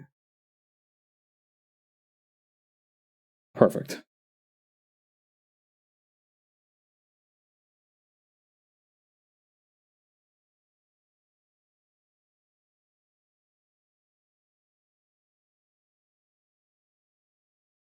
Okay. Let us begin.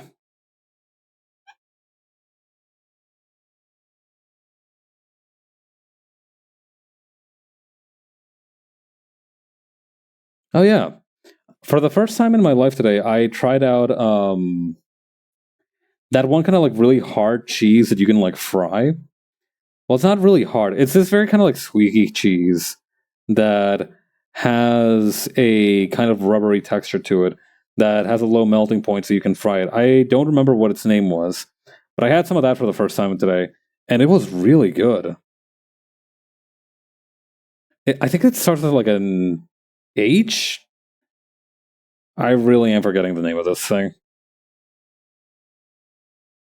Or a K. It starts with maybe it starts with a K. I don't know. Hang on. Do I have my history tab open? I remember searching it up earlier. It's what was it called?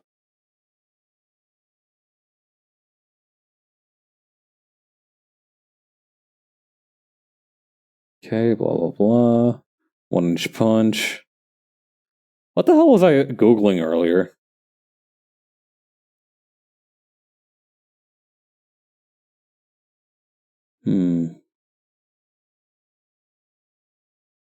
All right, I don't. Hang on. Maybe like hard cheese fry.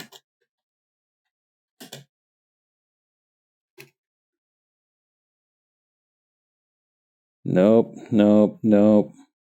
Saganaki. That's Greek. That's not what this is. Cheese meat. Searching up nefarious topics before stream. Cheese meat substitute.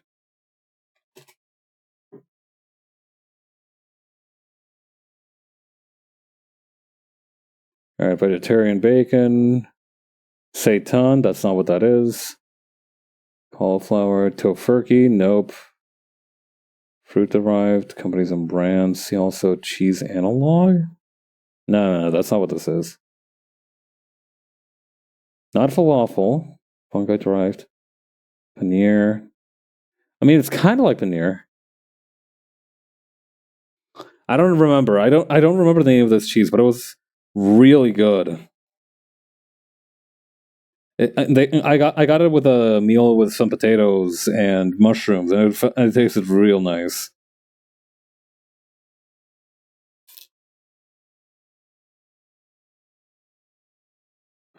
It's like Loomis or something like that. It was so good. It's actually frustrating me that I don't remember the name of it. Ow! Can we bring? Okay, I think that brings the counter up to 3, or maybe 2. I don't know if one of the earlier ones counted. I don't think it counts unless I cry out in pain.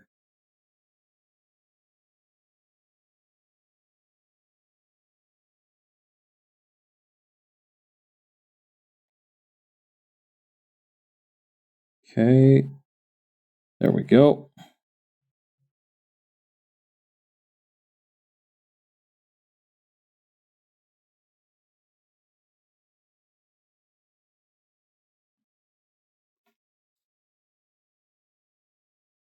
Come on.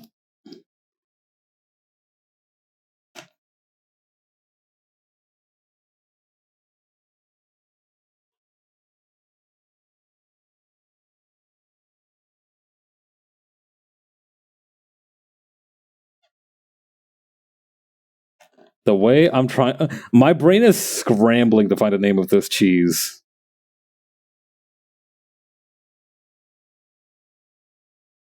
I'm like doing some Sherlock mind brain palace type shit in behind the curtains.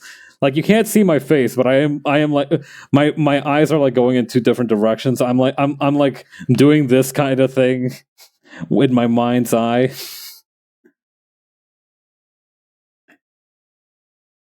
Trying to remember what this cheese was called. I'm gonna give it one last shot.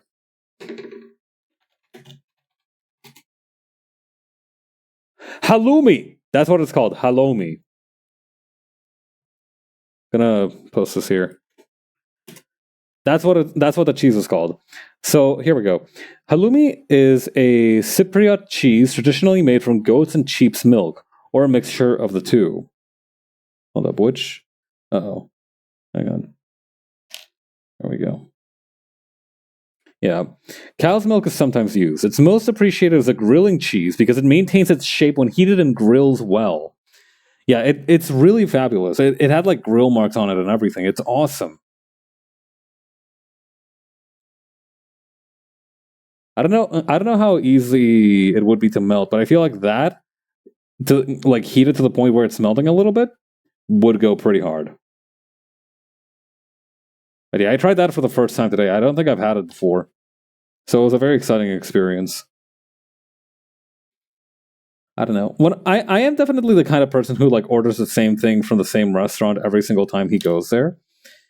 But whenever I do have the courage to try and go outside of my comfort zone, I am usually rewarded for it. This was one of those times. I mean, obviously they wouldn't serve it if it tasted bad, but you know, you still get a little bit skittish trying new foods every now and again.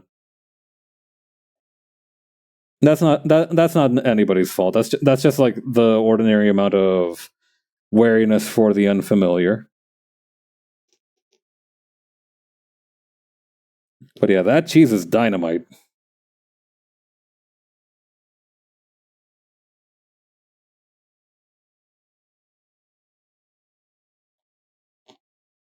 Okay, then over here.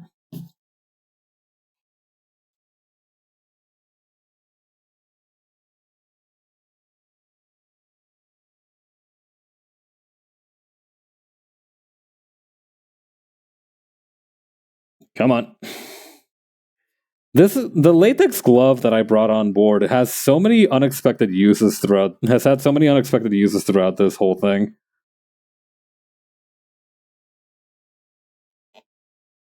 Really, the MVP of the whole shebang.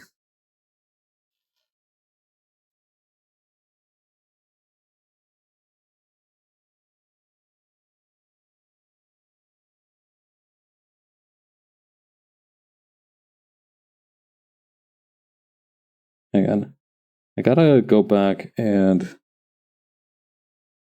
add a knot or two to this line here.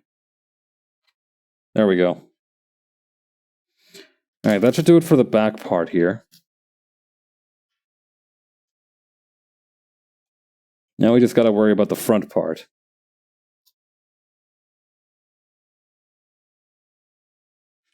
At least I'm pretty sure I need to worry about the front part.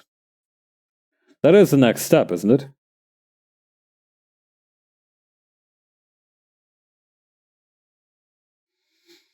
Okay, yeah, we were just at this part. Yep.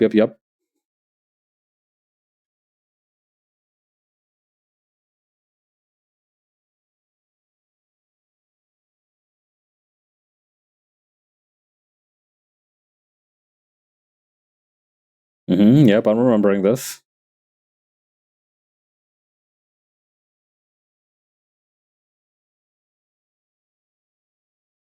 Okay, yeah, so we do leave a little bit of a hole down here at the bottom. It doesn't need to be like fully. Hold on. Can't help but notice that now that I've patched up this part here, it's actually kind of difficult to, once we patch up this hole, it's kind of all over. It's just a tiny bit Jover. I cannot help but notice this.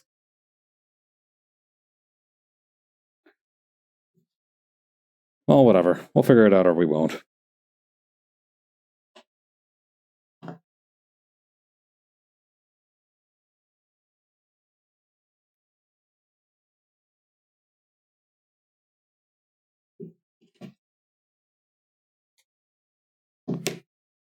Okay.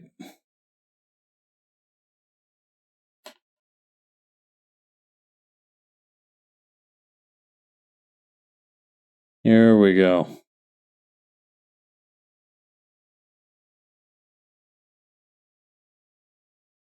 Whoop. Hold up. All right, let me bring this back around a little bit.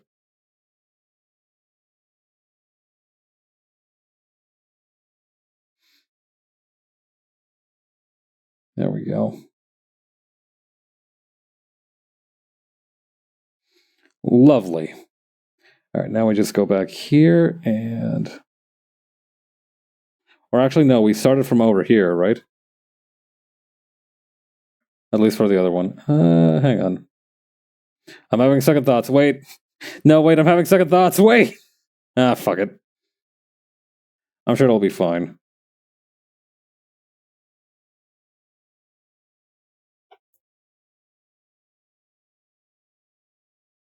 All right.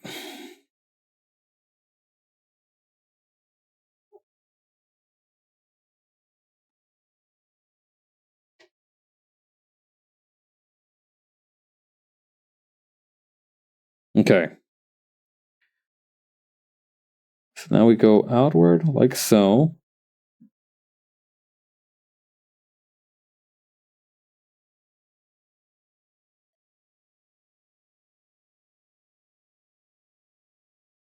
All right, that should help.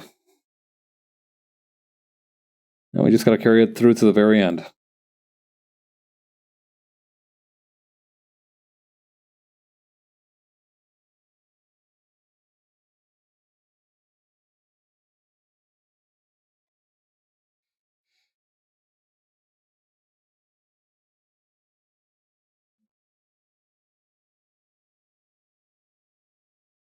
Bring it over here.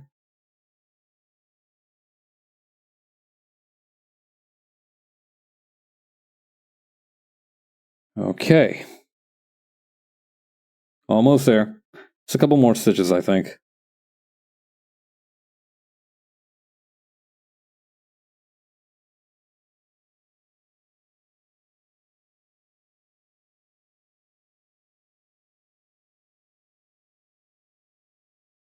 Okay, move through here.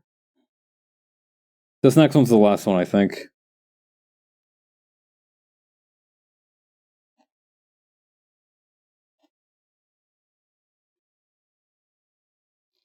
Okay, so it's going to be 1, 2, 3 loops. Uh-oh. Something strange seems to have happened.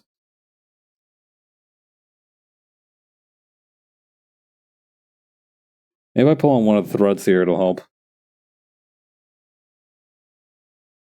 No, that doesn't seem to be helping. It's tightening just a tiny bit, though.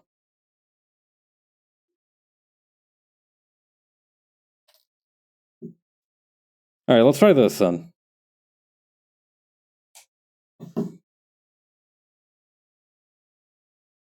Add one last little knot, and then just right here, do a very simple running stitch.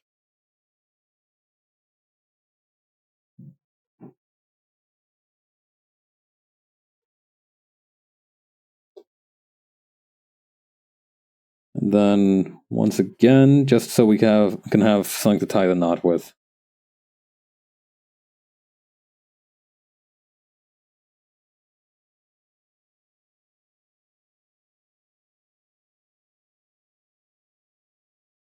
Lovely. Up. Alrighty, Roo. Okay, what's after that? Oh, wait, right. I think after that we need to cut out these parts here. Let's just make sure that we're not cutting anything we're not supposed to be cutting.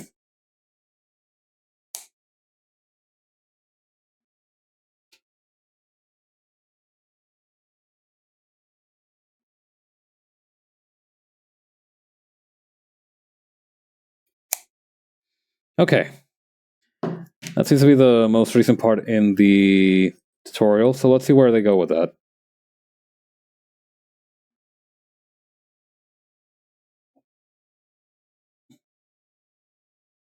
Okay, that's looking pretty much identical to what I have, I think. Alright, so then we flip it around, go top side. And then we flip it inside out. Okay, so we're at that stage already. Fabulous. Well, let me gather all these needles in their correct place.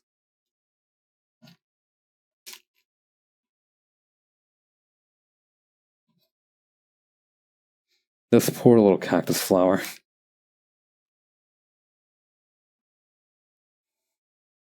Alright, get rid of this part.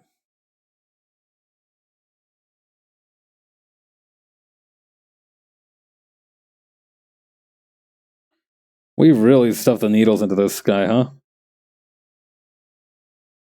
Okay. We didn't really leave a lot of space here. So it's a little hard to figure out where we should start. I guess the tail wouldn't be the worst part.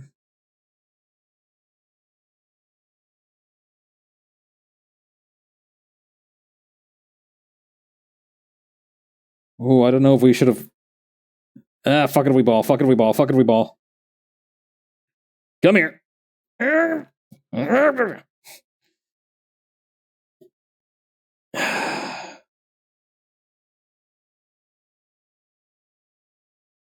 alright.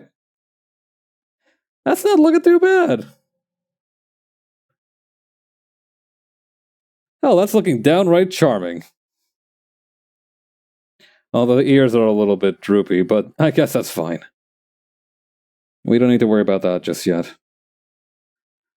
Alright, we flipped the beast inside out. What's next, big dog?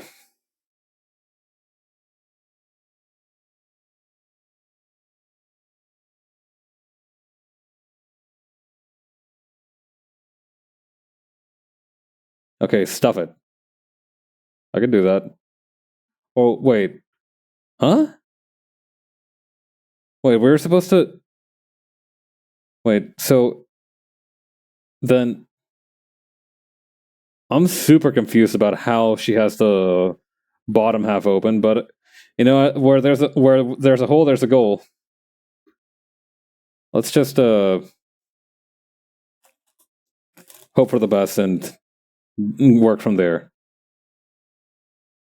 And thankfully the entrance for this stuffing is nice and spacious, so it shouldn't be too difficult to start. Gotta get nice and plump.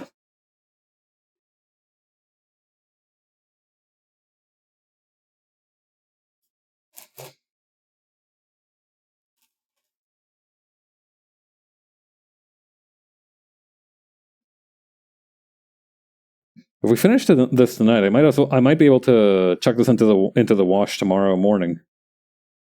I'm planning on doing a little bit of laundry. Although I'd have to be careful to make sure that I don't wash anything white with it. Some of the chalk residue might mess me up. I guess alternatively I could try to wash it by hand and then just dry it in the machine. That might also work. Come on.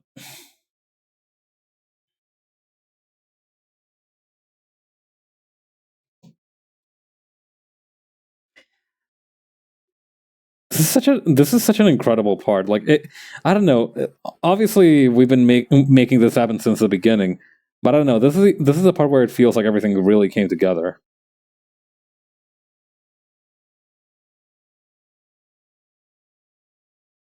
I see. So it was supposed to look like this up top. Well, you can't always get what you want.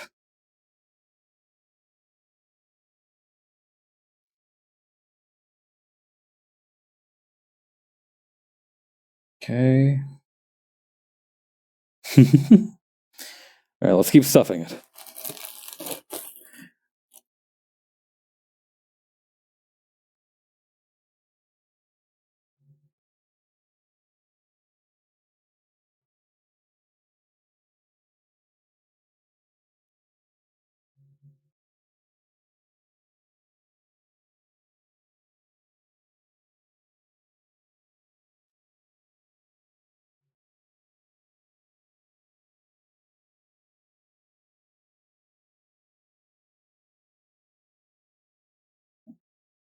Okay, just gotta keep stuffing this sucker.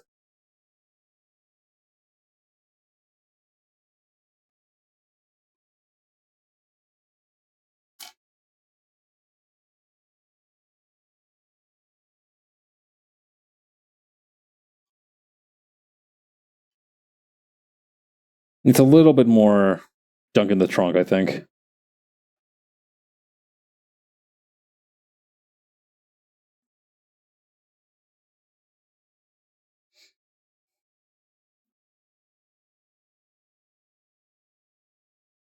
I'm a little giggly. This really is just such. I don't know. There's something really magical about this part. It's so soft.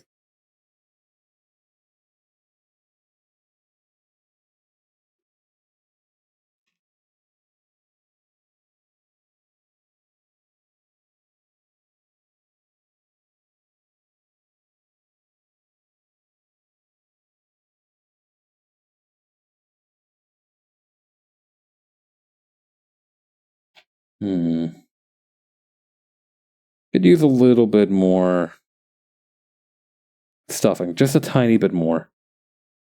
Let's say.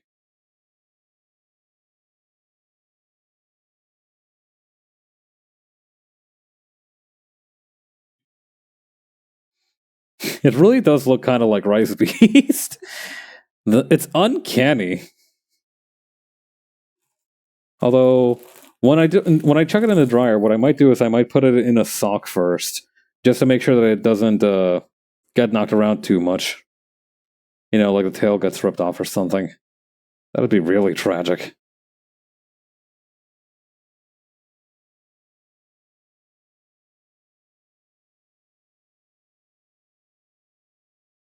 I remember back when I used to live in a dorm. A tip that somebody gave me for doing laundry is that if you have a habit of losing your socks in the dryer, something you can try and do is to just use one of those safety clips to make sure that the socks are together when they go in. That way, it's a little bit harder to lose them when they come out. Still, I always thought that advice was a little had a few holes in it, namely the holes that you're going to leave behind in those socks from the safety pins. Like once or twice should be fine, but if you keep doing that, it's eventually going to leave a lot of damage in the fibers, I reckon. Maybe less than I think, though. Oh. Yeah, we're going to need to patch up that ear a little bit. This one seems fine.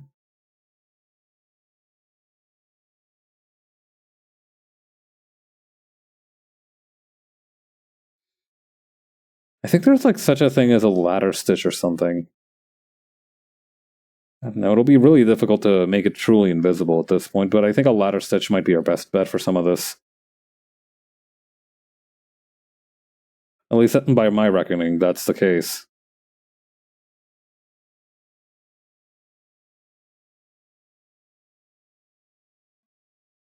Okay. I reckon that's about as much stuffing as we need. Alright, let's go. Let's proceed like this. Where's the needle? I'm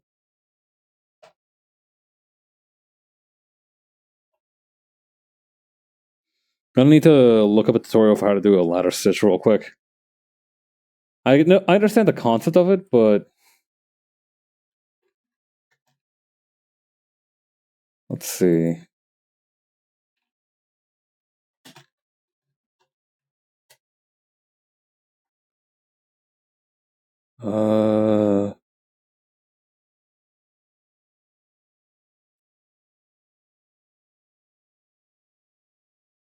¿Qué onda, señora?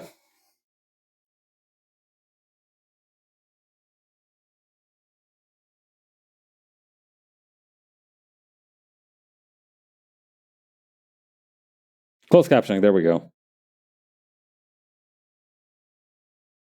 A little cushion so I can demonstrate the ladder stitch, which is also known as an invisible stitch because you shouldn't be able to see it once you have finished. Okay, now, like I said, it's perfect for softies, or if you have a hole in a piece of clothing and you can't sew it up from the inside of the garment, you can use this ladder stitch, and it should work very nicely. Okay, so step one is thread up the needle.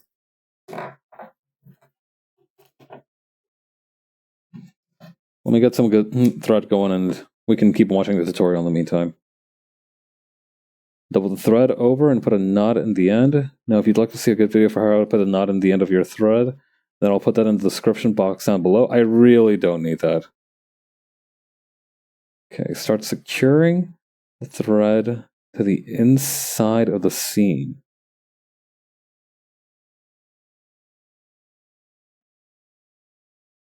Okay. Let's start with that then.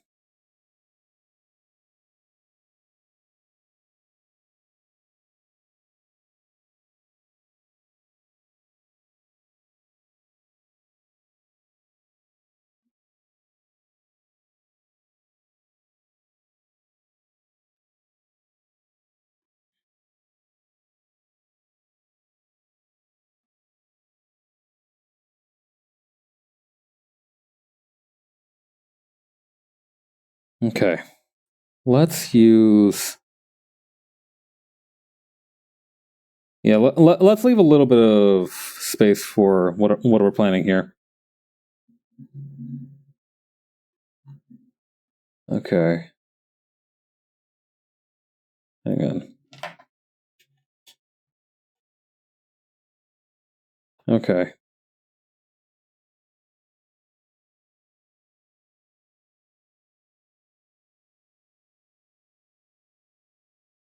Is that how I do it?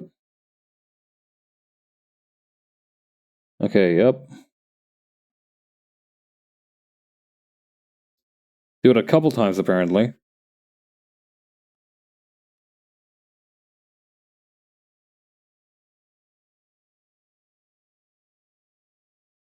Okay, now what?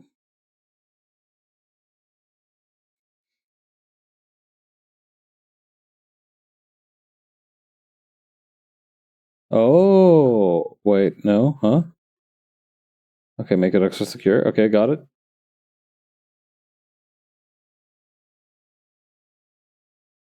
To flip it, okay.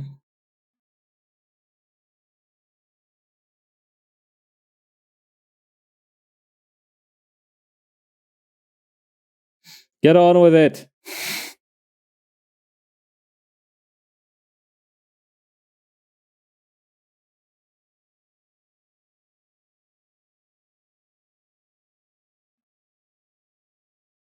Letter stitch is gonna go across the top, okay. Okay, so how we do?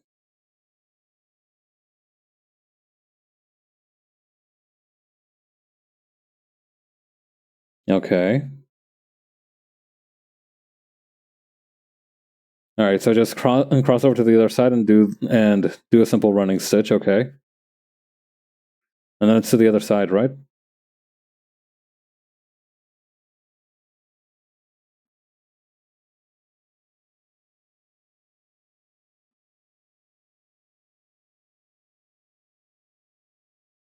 Okay, that's more or less what I figured it was like. What I'm curious about, though, is how to close up the knot.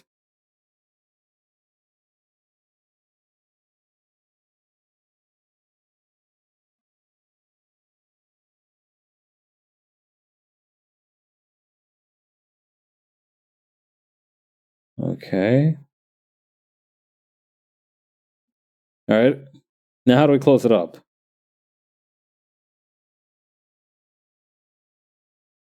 I'm gonna try and pick up a little bit of the fabric in the center there.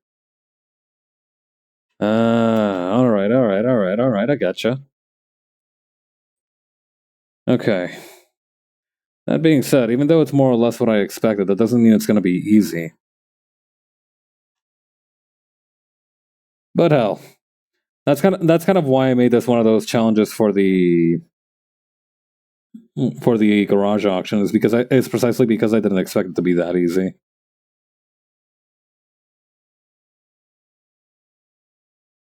Did you notice that, by the way? I did rank the goals in order of production value.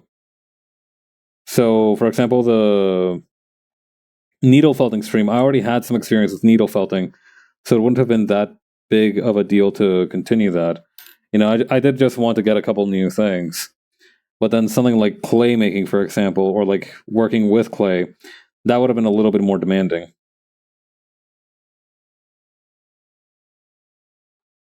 Well, at least that's how I planned it.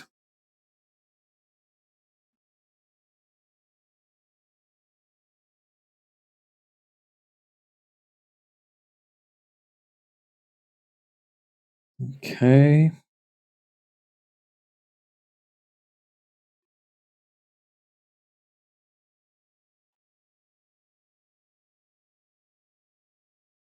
And over here.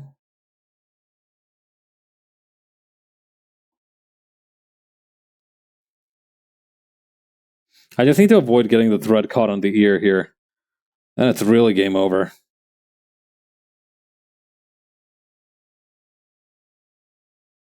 But yeah, that's also why I made the tool takeover stream one of the very tippy toppiest goals, for example. Like that one's going to need like a new overlay and whatnot.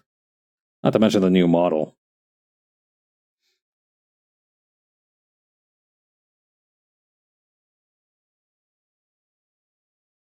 Not to mention I'll actually have to convince Tool to get on stream. And he's a little camera shy. I've talked to her about it before, but it seems this might be a one-time thing. Or at least if it does happen, it'll be rather irregular. Well, whatever. What should be all that it takes? She seems to enjoy attention, so I don't think she'll be too opposed to doing them in the future. Still, it's not good to push my luck.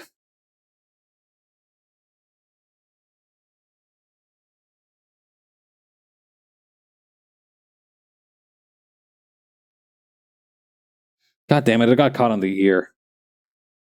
Give that back. Alright, there we go.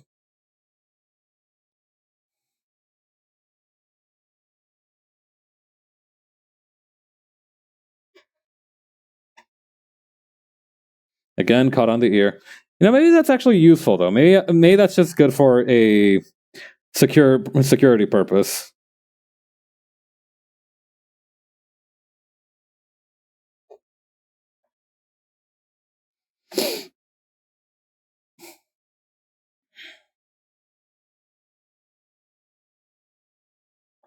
Okay, just a little bit left, so we can just...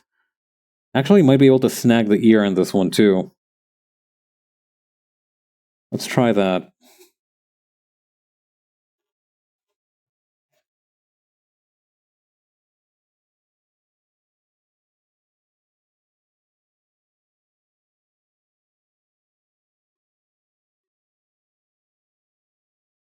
Okay, this one's going to take a little bit of fine-tuning.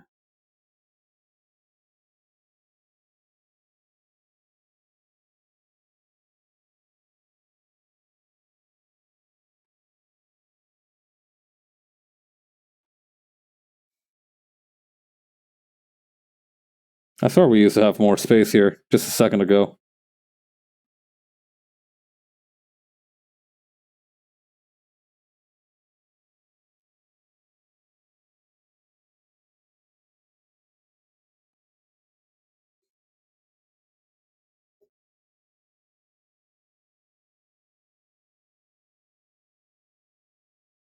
Okay.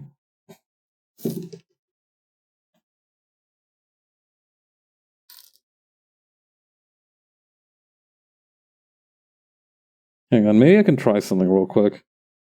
Just sort of...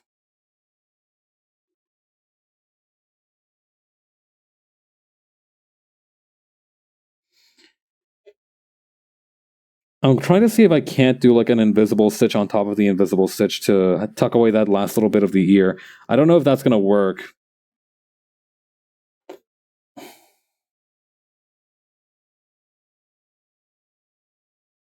Didn't seem to go too badly.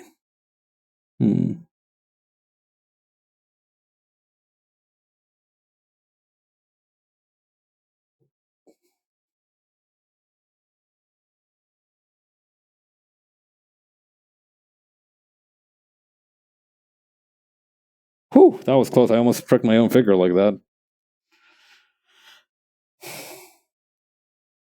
Don't add a tally to the count. I didn't snap my finger just yet.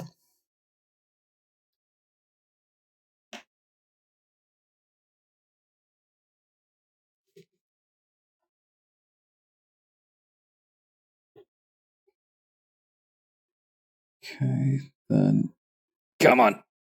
There we go.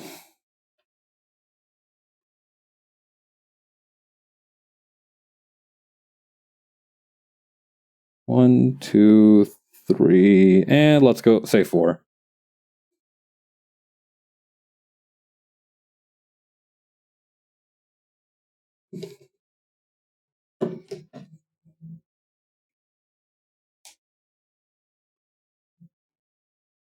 Not quite as invisible as I think it should have been, but that's not too bad. The Twitch admins have their fingers on the big red button that bans you, just waiting for that needle to prick. Oh, they're gonna keep waiting then. Oh shit, that looked important. All right,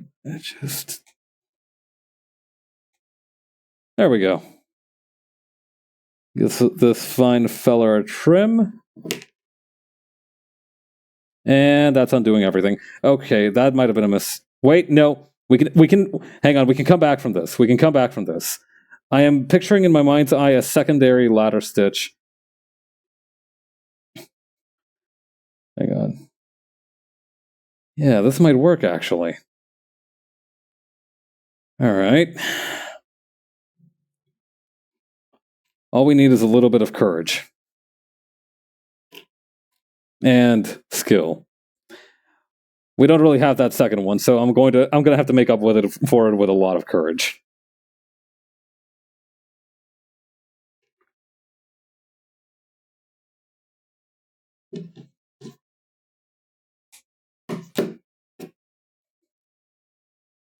Let's start with the opposite side this time. I feel like that's the best way to do it. And actually, while we're at it, hang on.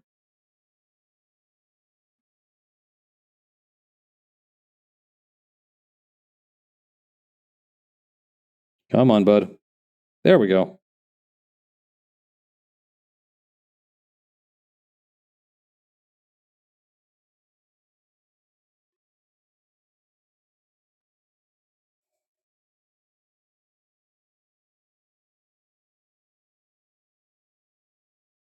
Okay. While we're at it,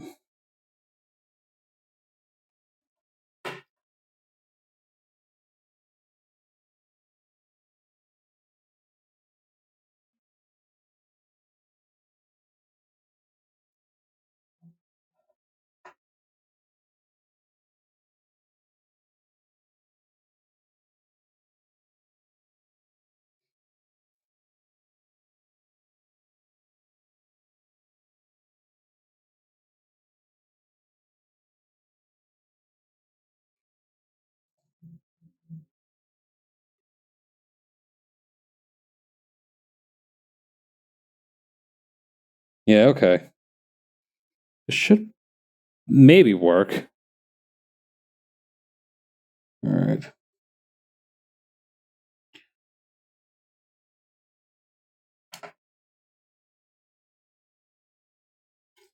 I really hope this works.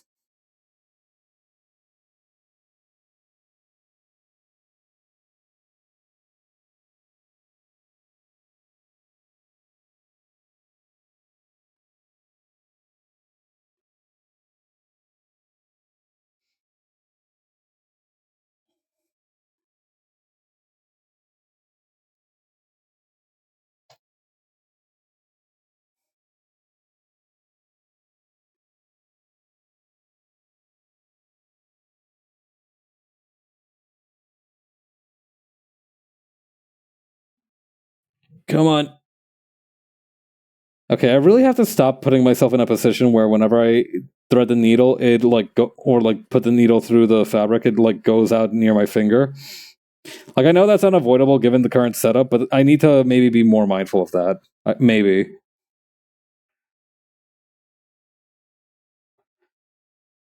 Goddamn! Now the tail is getting in my way too. God. Everybody wants a piece of me today.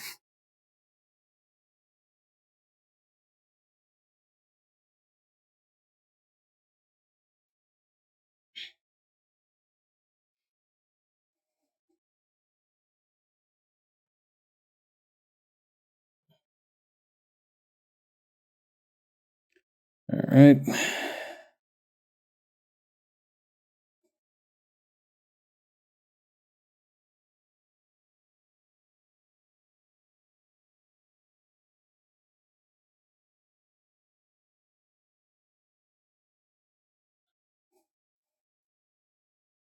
Push that on through.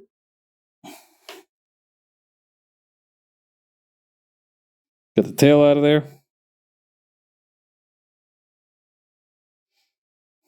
The simplest solution is to get the tail out of the equation. So I'm gonna, like, there we go. Just took that away right there.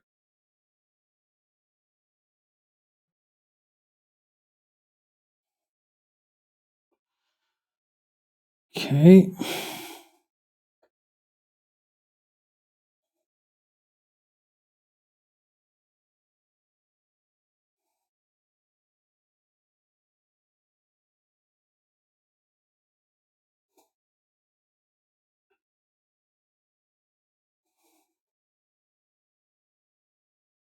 Okay. I feel like I'm sweating a lot right now. I'm like so laser focused and stressed. I'm not even talking. This is how much I'm locked in. I'm not even yapping.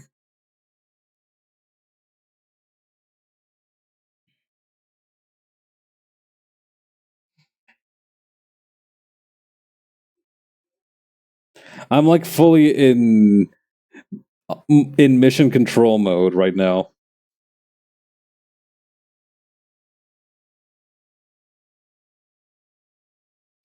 I'm getting these men out of here alive. We're all going home tonight, don't you worry.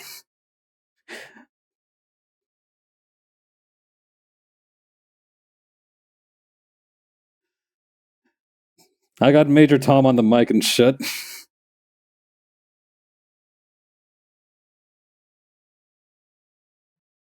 Well, no, that's ground control, not mission control.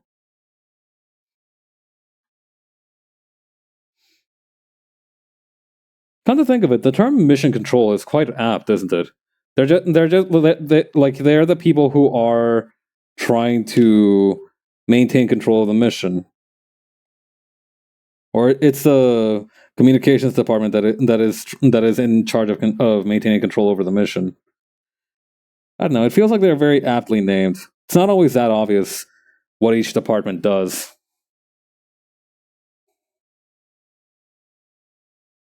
But with this one, what you see is what you got.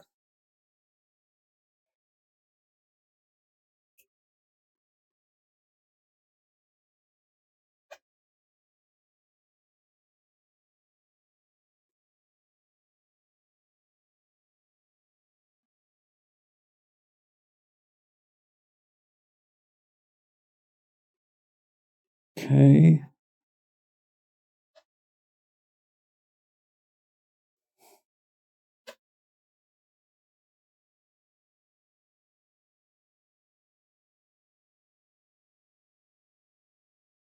And over here, just thread through this. My hand is like cramping up a little bit. I need to. Hang on, I'm gonna loosen up the little bit of meat there.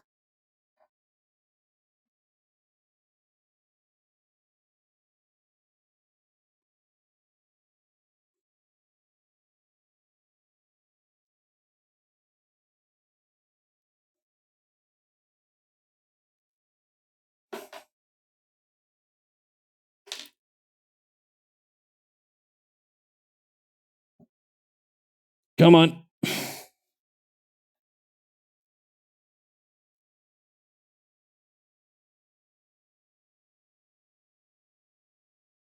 All right, 1, 2, 3. Let's say 4 of these.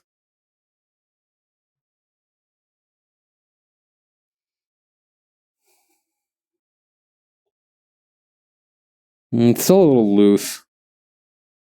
What the? It's still a little loose over here. Let's see.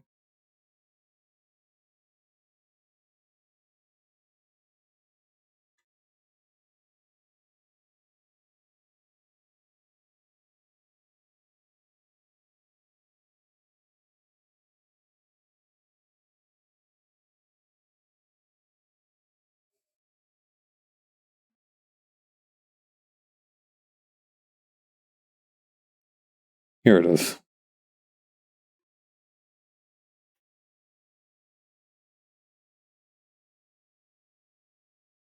Whoop. All right, let me just try this.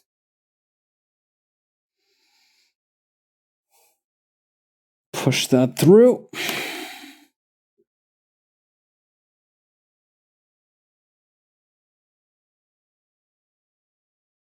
Okay, and then just wrap that around a couple times.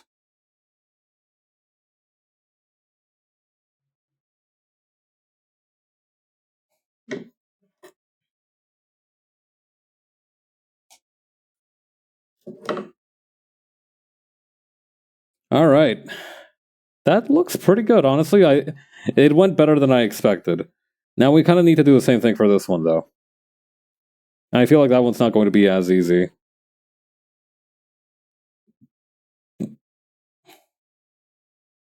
Hang on. Let me re-knot this needle here.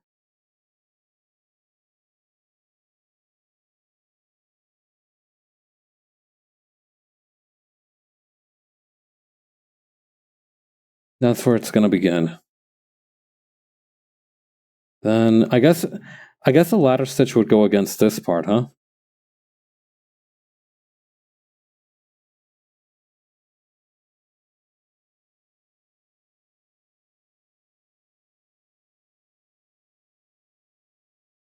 I really need to be careful not to. Oop.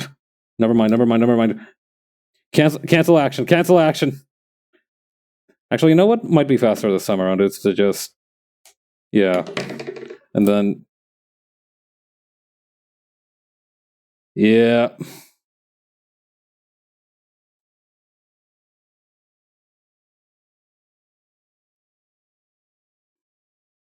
All right, let's try this then.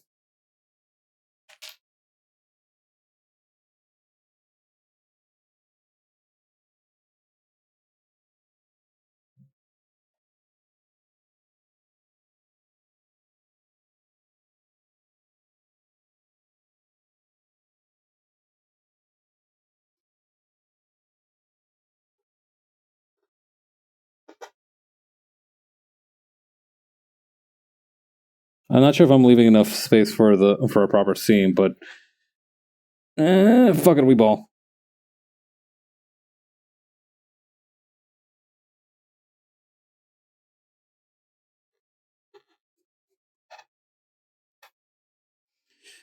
If I had acted more with more prudence in the past, I would not be in this situation. Now I shall have to handle the pain.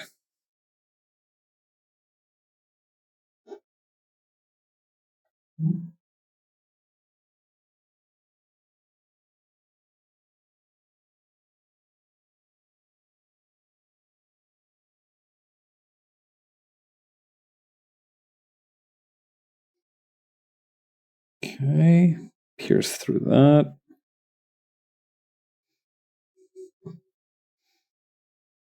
This motherfucker is gonna have like 0 bones in his ears. The most floppy-eared fuck in all of the wastes.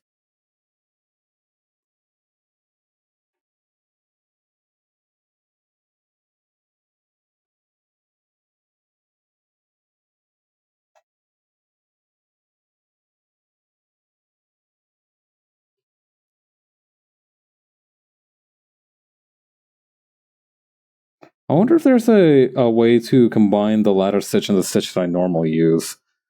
That thing would be sturdy as hell, let me tell you what.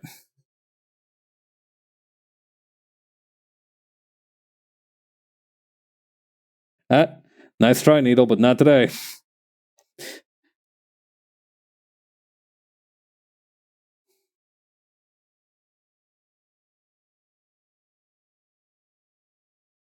Okay, then over here.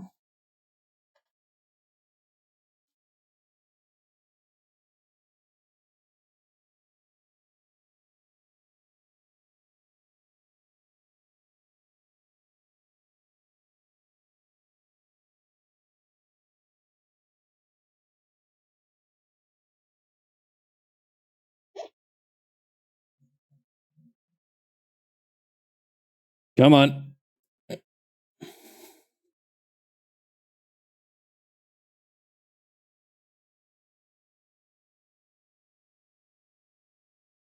All right, we're gonna need the thimble for this one.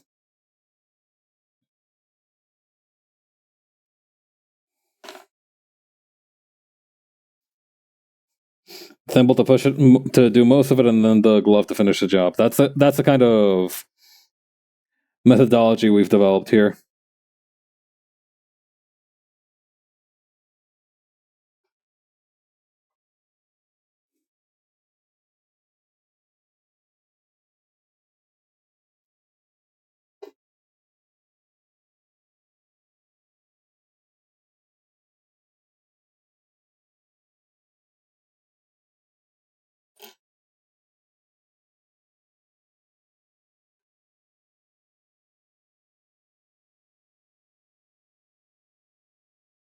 Okay, then over here.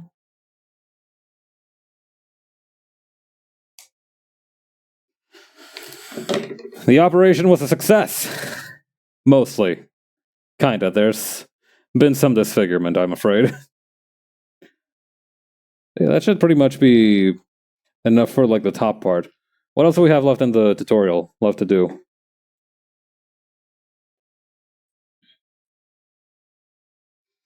Honestly, at this point, I might just like grab the buttons and sew them on, because I think there's also like a. Yep, we've been through this, sis. Okay, that's for some charming accessories, which we will not be making.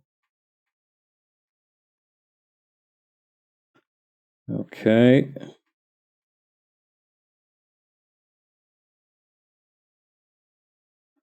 Okay, these will seem to be just be made using a running stitch, so that shouldn't be too troublesome. I think we can swing that in the amount of time we have left.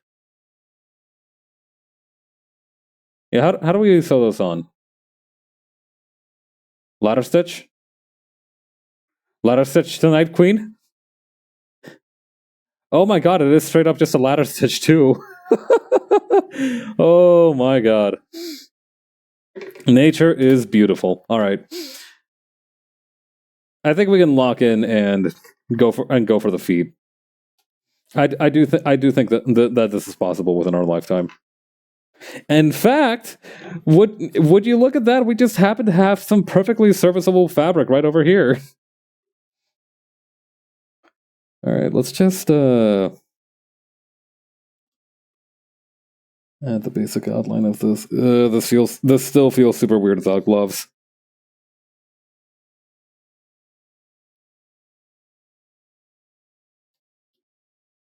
I'm sure nobody will notice if they're not perfectly round.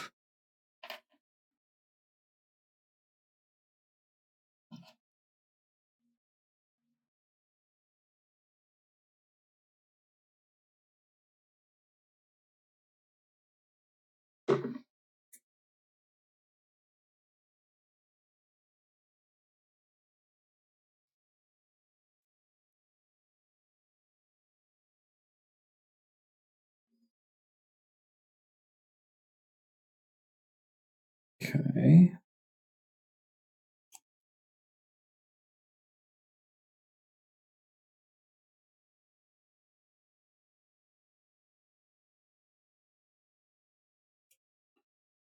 Okay. Now then. Needle, needle, needle, needle, needle.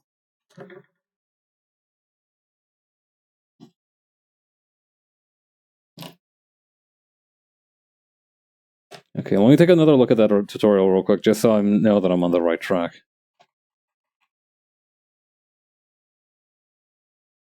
Okay.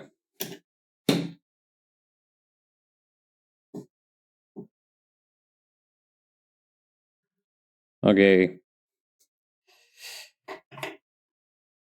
Weirdly enough, it's much more bearable touching the bit of chalk when it's just that tiny. I think that its mass just drains more water when it's large.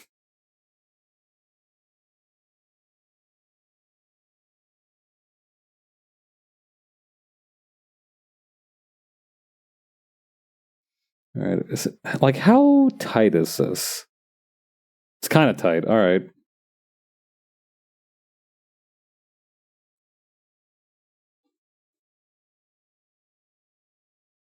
Honestly, I think as long as we keep going on like this and just bunching up the fabric properly, I think we'll be fine.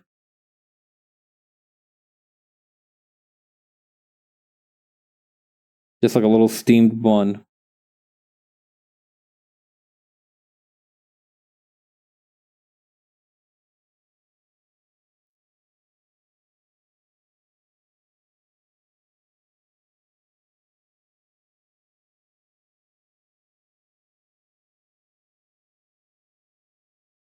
Okay.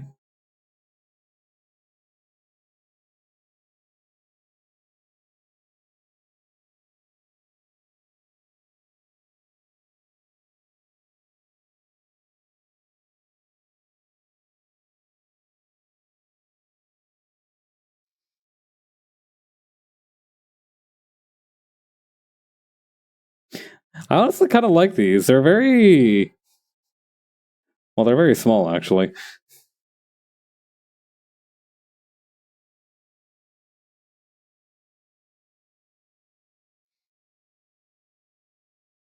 Okay, 1, 2, 1, 2.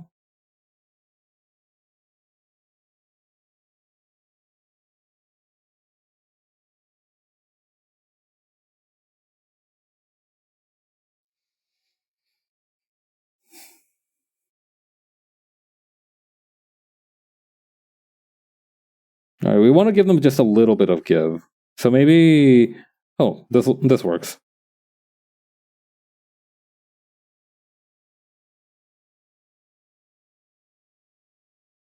About this much give should be sufficient.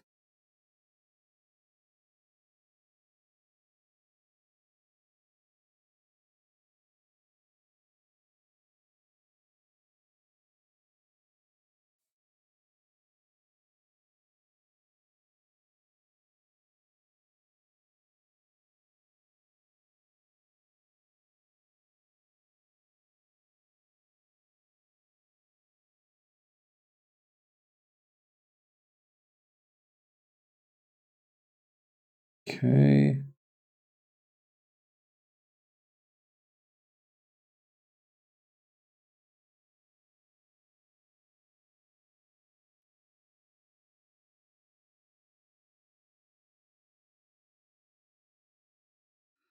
Then we can just grab the little booty from the outside.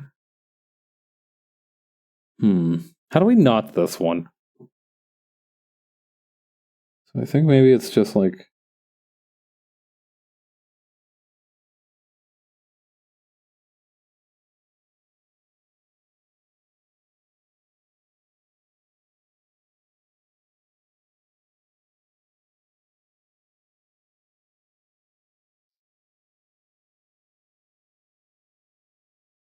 Yeah, I think that works. The other foot might be a little bit uneven compared to this, so. Well, that's whatever.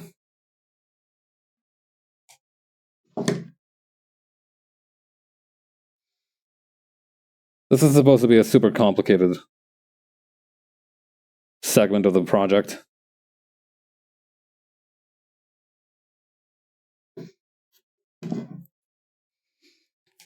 Right, chopping that one away, we can rethrow the needle here.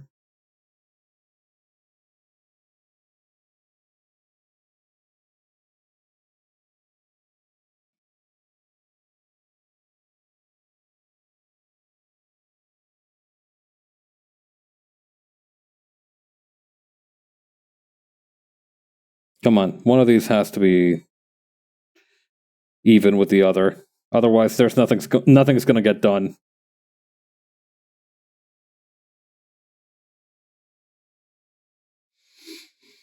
Okay. All right. I wonder how quickly I can get this one done.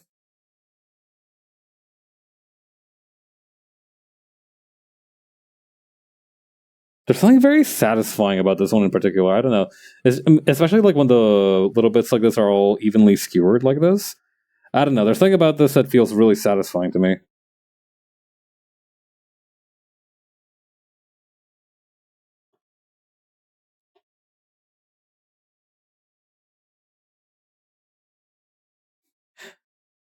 Okay.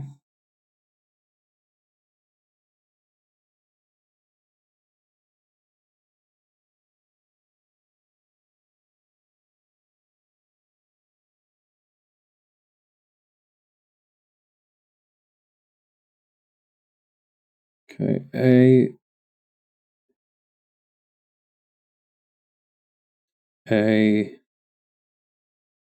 I think we can push the needle through. That's like 4.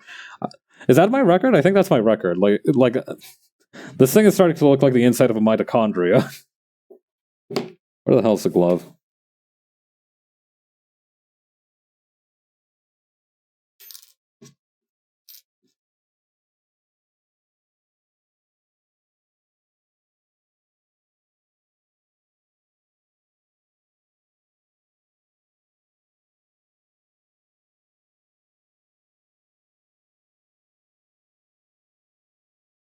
Okay, then over here.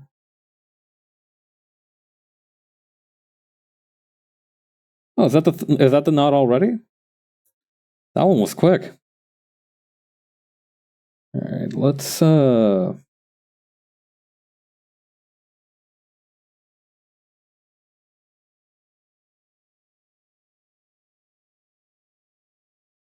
just knot this one up.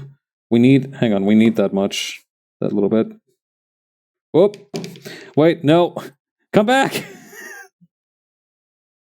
All right, so we're double knotting part of this, I think. In an unexpected turn of events.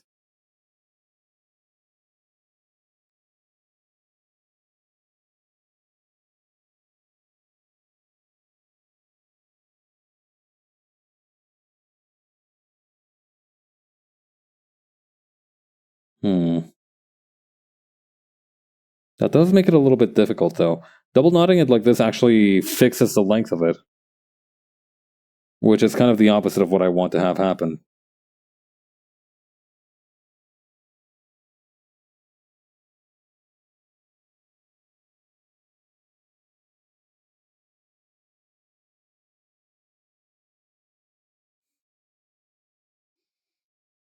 Well, it is what it is.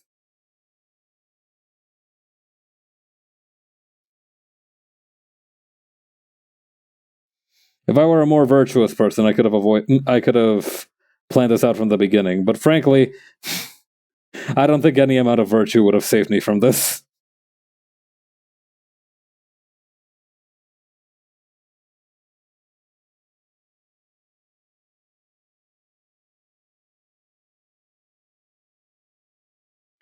You know, I've always kind of resented the phrase, there's no rest for the wicked. It implies that if you sit on your ass, nothing bad will happen to you. Or rather, like, if one supposes, right, that no rest for the wicked means that that evil people are always working hard, then conversely, that means that good people mustn't be working very much at all, right? Wrong! You work your ass off no matter what you do in this life. Hey. That's why it's important to, at least to some extent, enjoy what you do, I guess. If it is truly such an inescapable fate, then the least you can do for yourself is try to make it bearable.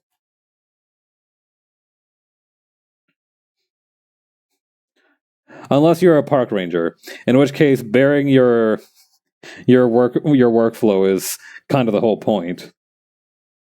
Having bears in your workflow is rather a critical component of operations, from what I understand.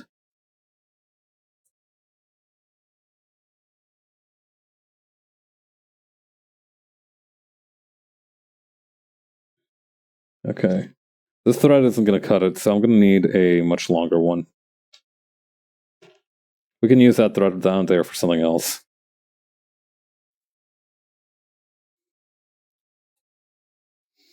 I don't remember how much thread these ladder stitches took, but I'm going to be a little bit generous.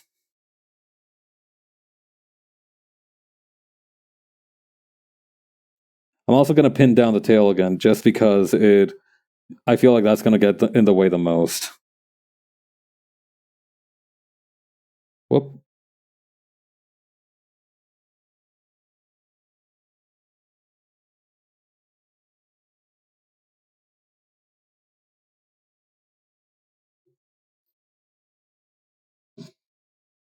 Come on. Let me pick up the other thread. Thank you.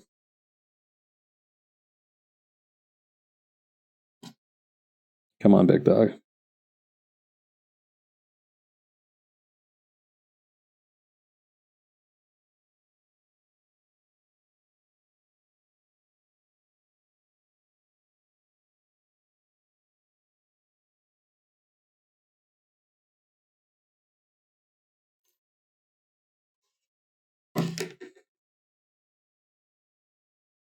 All right, perfect. Let me just look at the tutorial one last time before I dive into this, just to make sure I'm on the right track.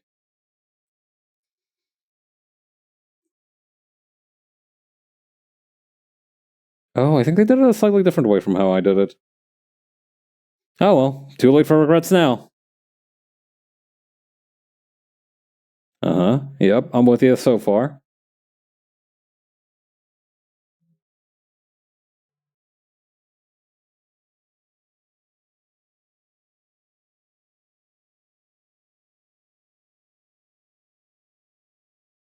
Oh, I think they actually, like, closed up theirs. I see. I mean, a little bit.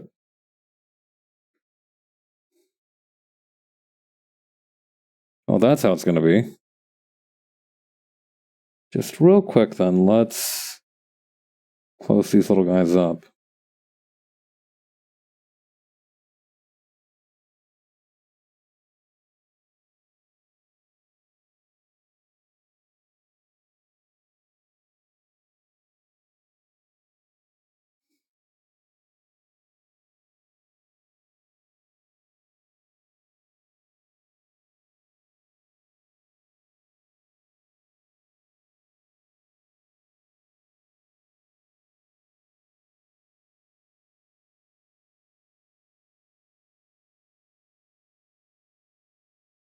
Hmm.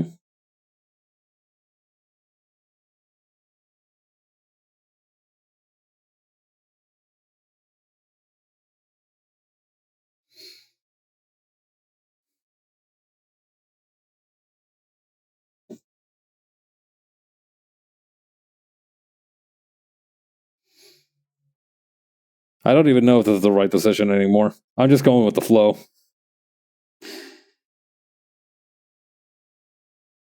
I mean, it seems to have worked for me so far. So I can't. Oh, wait. Oh, goodness. Have I been leaving it? Oh, my bad. I left the web browser on for far longer than I had intended to.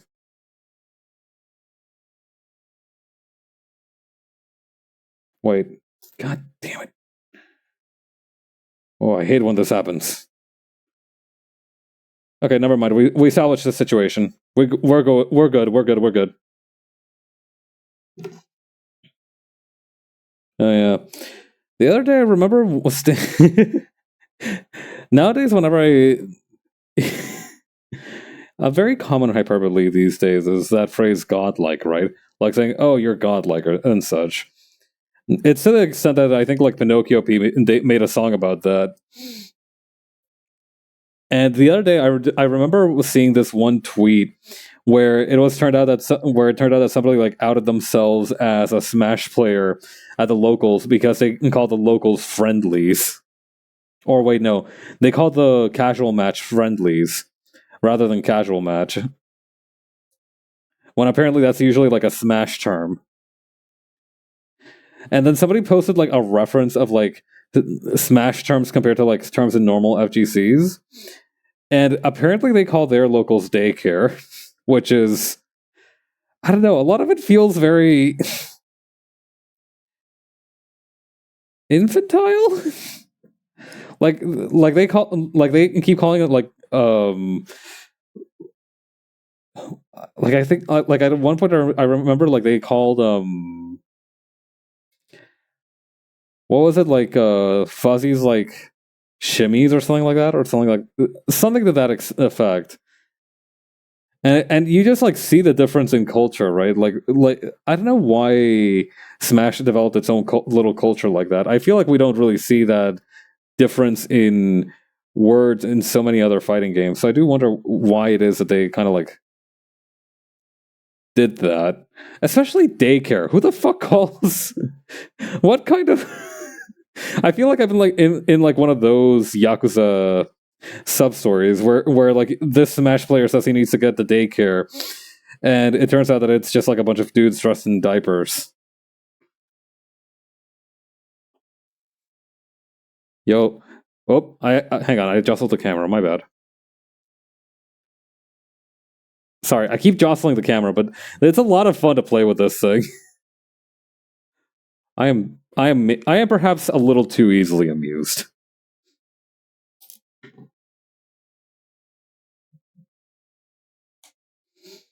I don't know. I wonder how many other fighting games have like that extent of difference in language for their stuff. Huh? Don't worry about it, Bunny. you I don't know if you just came in. That you might have just come in at a really bad time. I zoned out but tuned in. The last thing you said was dudes dressed in diapers. Like, well, yeah, there's like this Yakuza sub story where you rescue this like really tough looking dude, and he's like, "All right, I'll show you a place that's real nice. You're gonna really enjoy this." And he takes you to like an adult daycare fetish site. And then when you obviously say like, "Man, I want no part of this," he's like, "Oh, so you're spitting on my hospitality, right? Huh? All right, look at them, boys." And then you have to fight a bunch of grown men in diapers.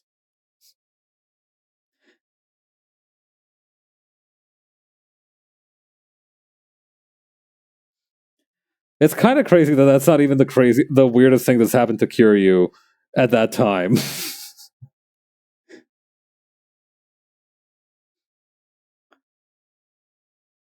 I don't know. I feel like something that I really appreciate about a lot of people's perception of Kiryu is how broad-minded he is. But I feel like to some extent that has to be owed to the fact that he's just seen so much bullshit throughout his life.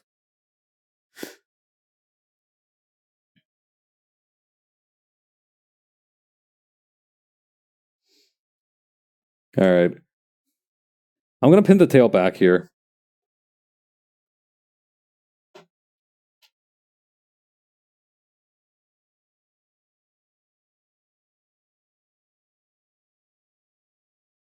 And maybe another one up here.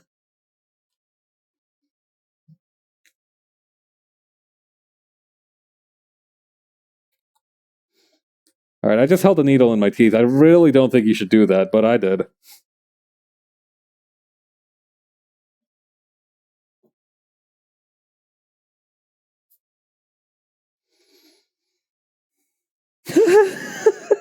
These are going to be such tiny little feet.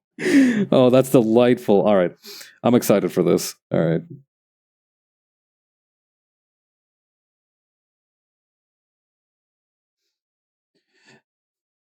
Yeah, I'm just going to eyeball the placement of these things.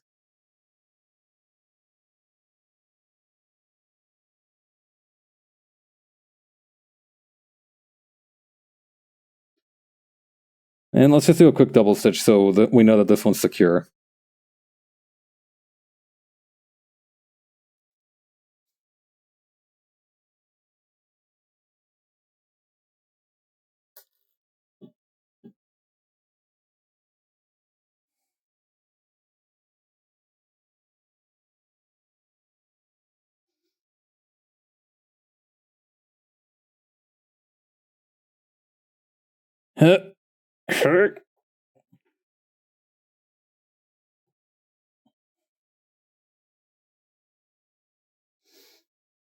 Maybe I should just wear the glove, actually. Oh. Oh no. It broke. Hang on, maybe it's still wearable to some extent. I don't freaking know. I'm gonna look so fucking broke wearing a broken latex glove as an implement for sewing. Hang on. We need to perform some emergency excisions here.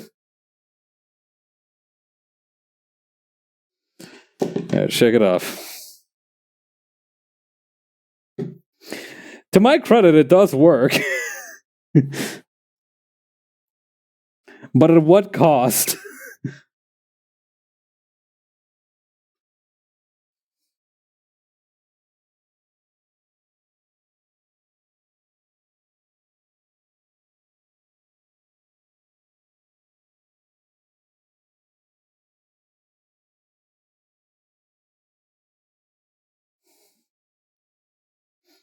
All right, trust the process.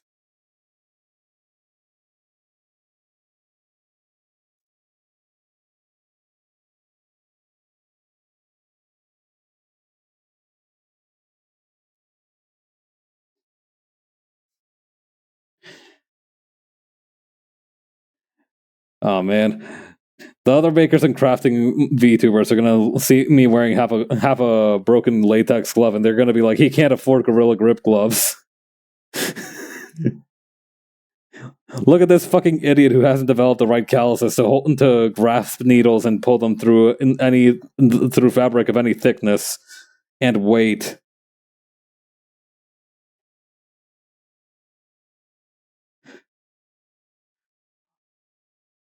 Actually, that is one of my favorite jokes. There's this one bit that's like, "Oh boy, it's my first day at high school. I hope they don't realize I'm sober."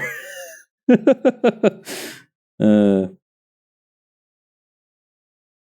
that's me whenever the topic of like marijuana and such comes up, because like I have to pretend like I act like I don't fucking know what I'm talking about. Yeah. Actually, it's not that I pretend not to know what the fuck I'm talking about. I don't know what the fuck I'm talking about. I think that would be more accurate to say. They're distressed because you're a stylish innovator. Yo, this loser hasn't sanded off his fingerprints yet for better grip. Everybody point and laugh with our fingerprintless, untraceable fingers. Yeah, that's the only reason you would want to sand off your fingerprints. No other reason.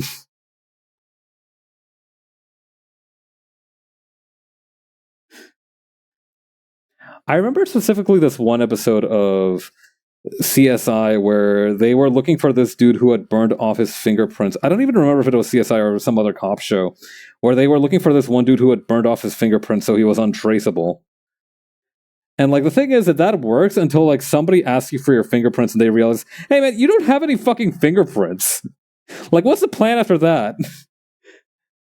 Like, I understand that the idea is to be untraceable through like the things you touch and possess, but at the same time, like now you have to get you have to get arrested like one time for pissing in the street or something for public indecency. I don't know, what have you, and you're cooked. They're gonna be like, "Hey man, you don't have any fucking fingerprints. Why is that?"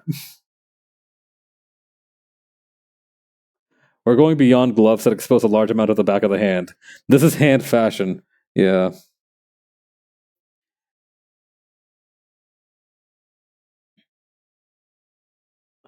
Sometimes innovations can come from rather unlikely places. Other times, innovations are not really innovations, but do come from a rather unlikely place regardless. Like Juicero. Y'all remember Juicero? That shitty ass juice machine that like squeezed out packets of pre-made juice,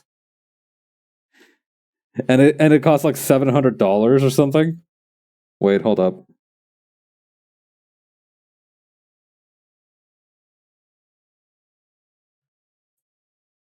Wait, which side is this? Oh, I see. Okay.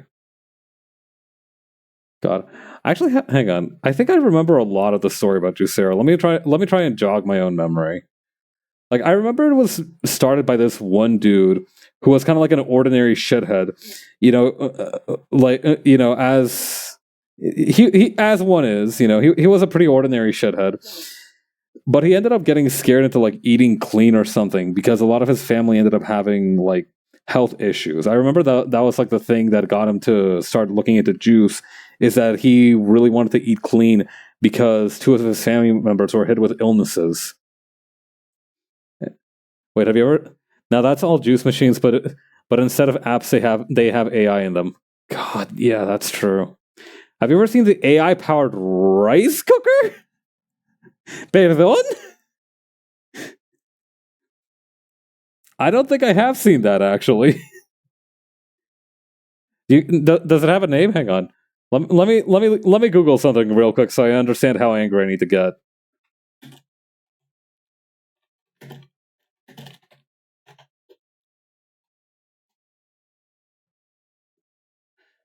Pressure induction. Hang on. AI rice cooker.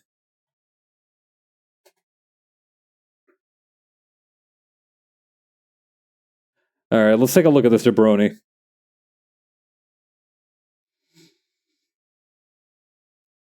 Govee Life Smart Rice Cooker. For a whole $60, this can be yours. No, but that's just like a smart...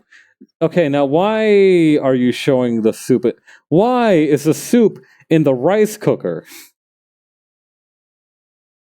Soup in the rice cooker, why?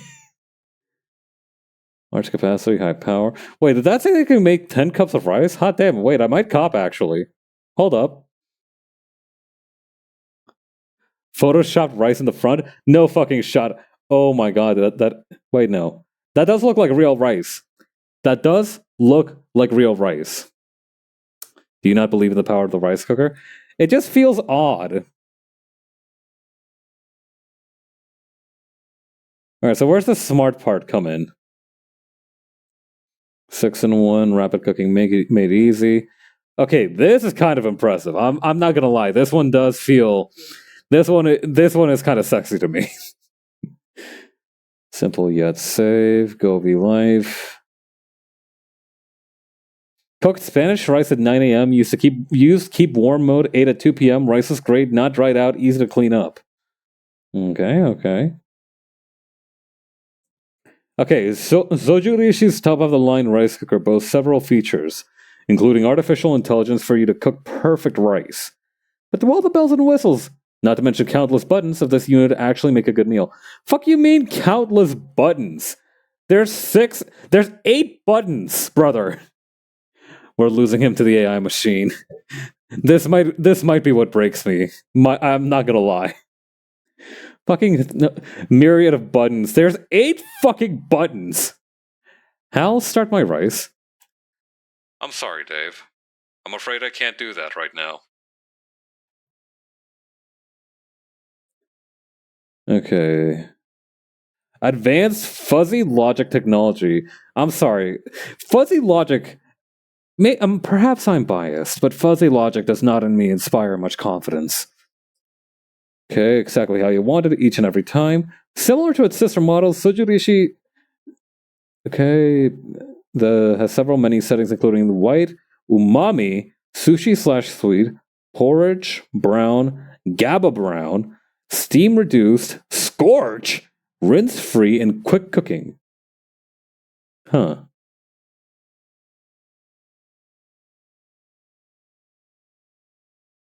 Multiple cooking functions. Let's talk about this AI fuzzy logic technology. The rice cooker learns from past cooking experiences and adjusts its cooking flow to cook ideal rice. Thus, the NVC-10 cooks to the same consistency regardless of the season, when water and room temperature may be different.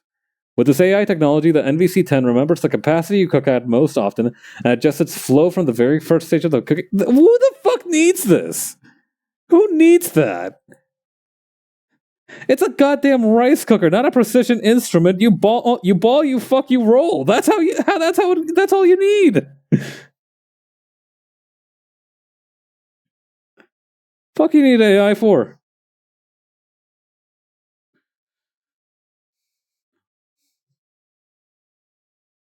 I already got a machine that cooks rice up perfectly every time. It's called having a brain. Fucking, regardless of season, who the fuck do you think you're talking to? We could be using those microchips for something important, brother. Have you considered this? Fuzzy AI technology, my ass.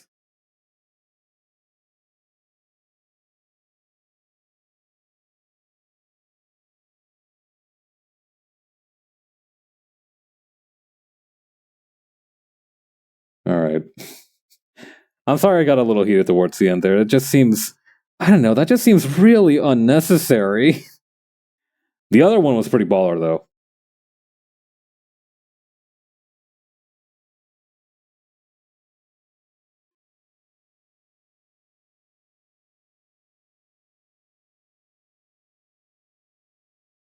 Actually, I'm gonna give it another nod, just in case.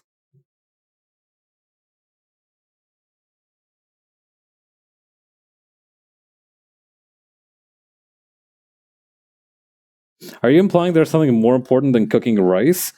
I'm implying that you don't. That while I understand the importance of cooking rice, I feel like perhaps this is an unnecessary garnish. I'm low key. Low key though, Butlerian Jihad, but for cooking rice, I feel like it's not that unreasonable of a stance.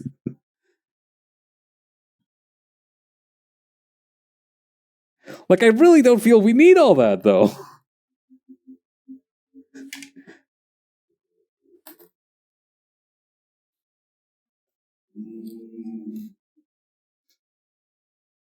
All right. Anyway, that's the first slug done. It looks bad.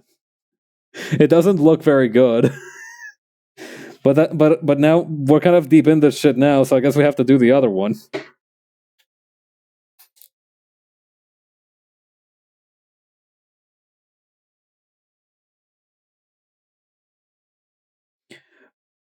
I can't believe I'm sunk cost fallacy ing the feed on a plushie. Heresy. We're going to put you in the AI-powered rice cooker with 12 times your weight in water and turn you into kanji. If that is my fate for speaking the truth, then so be it.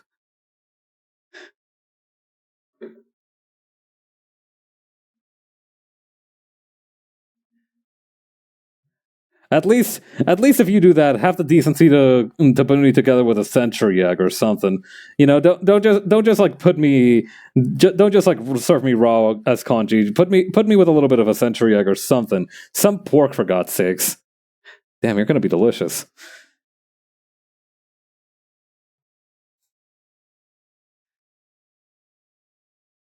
Curse me and my toothsomeness. We're gonna throw some thinly sliced fish in you. That's fine. I'll accept that much.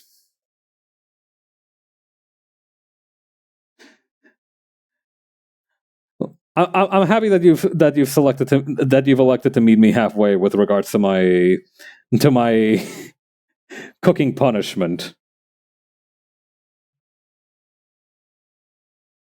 You know, fish floss is can be pretty decent. You know, it's like bonito flakes but stronger.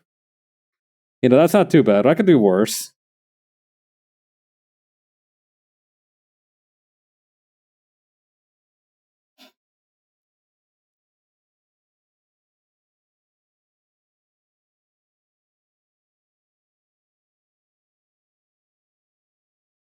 Hmm.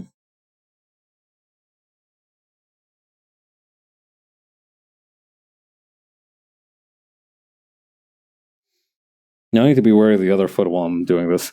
Damn, Bro's getting eated. Yep. What else is new? I feel like at this point I'm like the Rasputin of VTubers, which are methods of like getting cooked.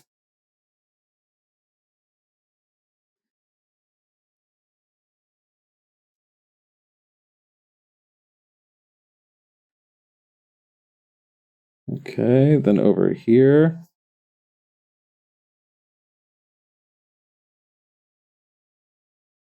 Actually, that does bring me to an interesting point. Has anybody actually tried to do like a Rasputin VTuber? I feel like that's definitely been something that somebody's done, but I haven't seen it. We're going to the top bro with a fried egg and scallions. Fuck yes, I'm gonna be delicious. Yo, wait, that's goaded. I'm perfectly okay with dying if that's how I go out.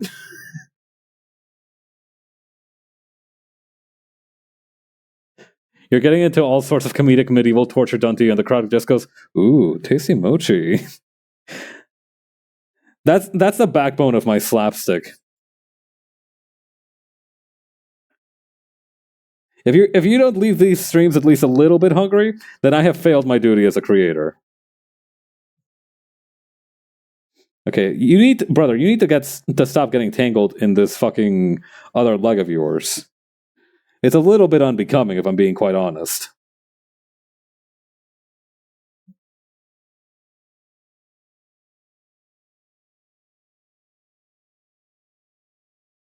God.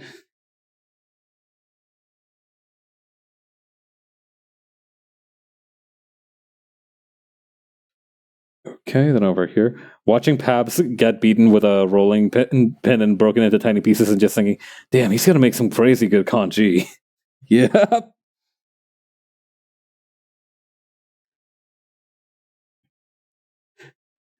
You watch me as like people carry me on like a spit roast with an apple in my mouth, and you're like, oh man, I want a bite of that when that's finished.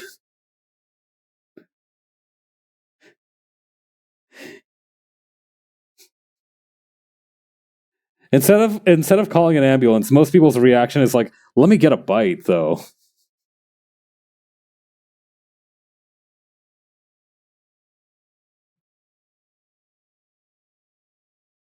Call an ambulance, call an ambulance. Actually, yes, for me.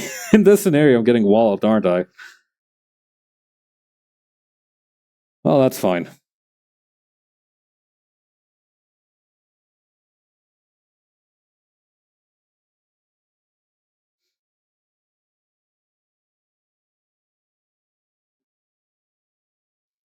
Okay, then thread this over here. Watching them put you into a brazen bowl and thinking about how well it'd probably steam rice. Yeah. Well, you watch me. You watch me. You're like, oh my god, they're putting that man into a brazen bowl. Wait, why is he? Why are they brushing him over with soy sauce first? Why? Oh, hey, that smells pretty good. We'll be eating yakimochi for days, y'all.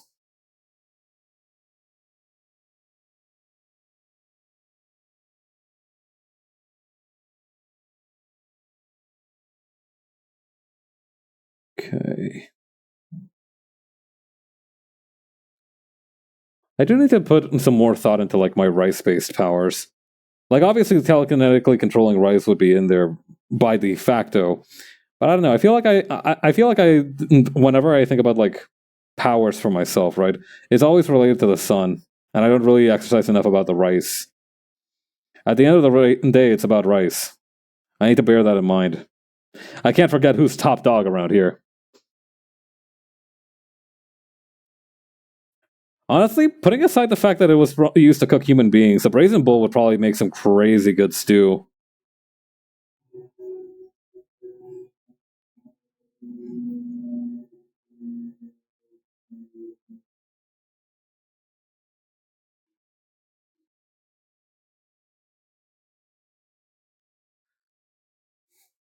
Like, could you imagine searing some meat inside a brazen bull and being like, "Oh man, that smells delicious." I'm only barely bothered by the fact that this cooked Larry a week earlier.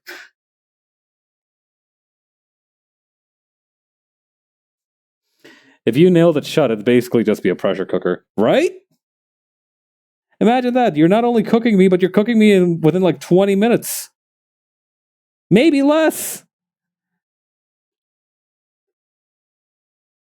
I don't know. Making an airtight brazen bull feels like it's gonna be one of those like very. I feel like an airtight brazen bull, a pressure cooker brazen bull, is very much like a steampunk torture method device.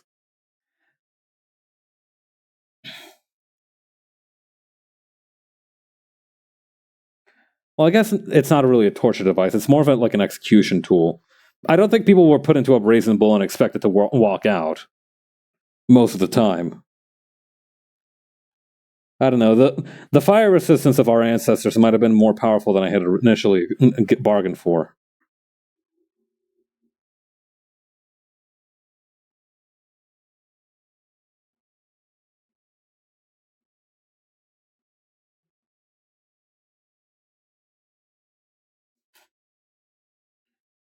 Would you burn to death first or get compressed into a goo like those billionaires in that submarine first?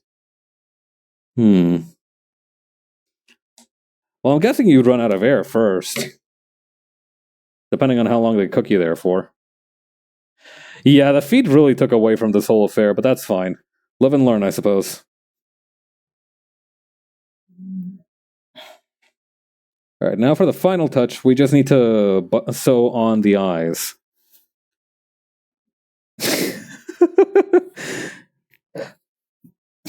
Help! My latex gloves are taking anime girl battle damage. Ay, ay, ay. But yeah, I did get myself some buttons over here. We're gonna use these. Hang on. I need to remember how to sew buttons. I forgot how to fucking sew buttons. Wait. Not like... Wait, did Kendrick Lamar drop another fucking diss track at the time that I started stream? Wait, no, hold up. What the fuck?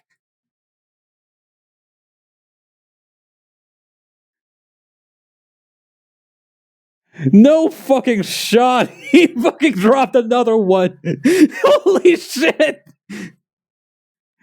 While I was streaming? You're sick in the head.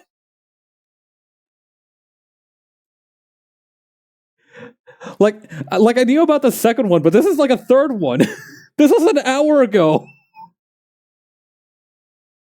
What the fuck? How high is your ceiling? Like, how? When is it going to stop? The tags trending are so funny. I'll have to look at those later. All right. back to the topic at hand. How to sew button.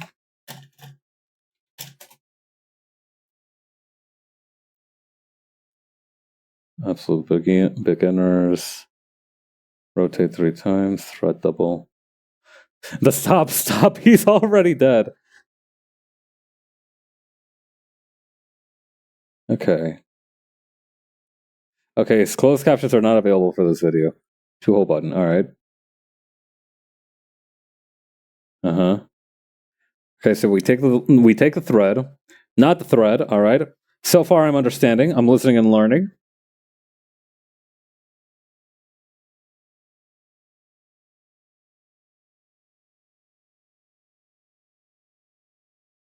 I love her dainty little scissors. Those are very stylish. Okay. Start with pinching the fabric there. Okay, put the button on top.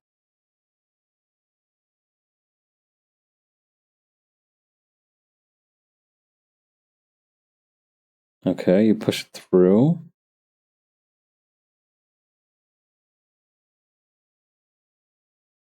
Huh. Okay, so this seems like it might be a little bit trickier to do, but I understand the concept. I think. All right, let me grab the needle real quick.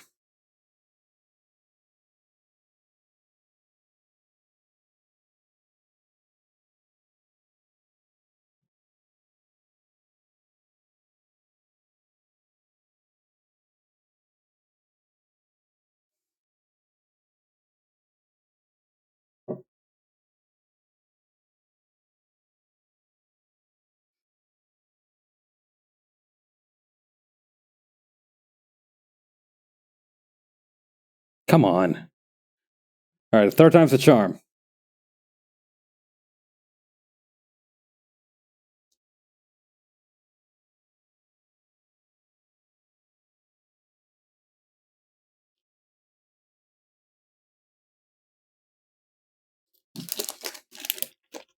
Oh.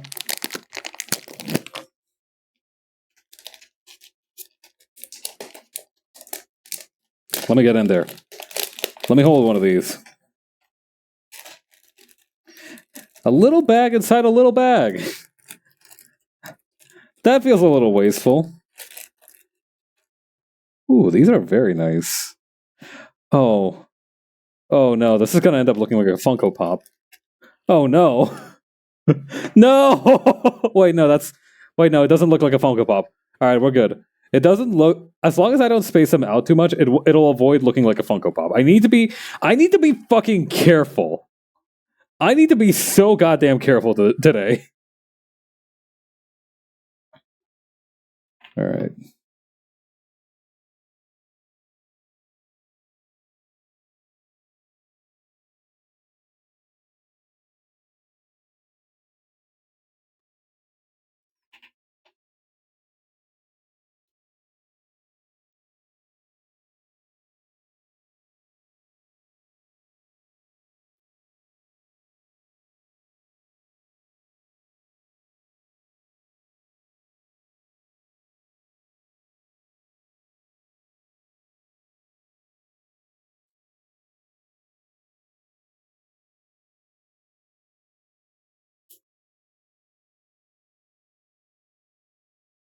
All right, hang on. Let me keep watching this video before I keep going. Okay, 1, 2, 3, and then double back around. Rotate 3 times. Okay.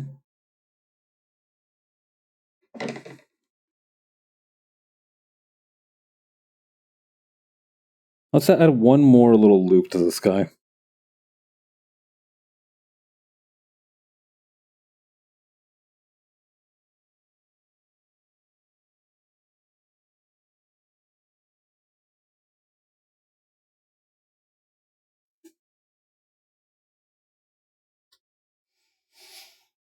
Okay, 1, 2, 3.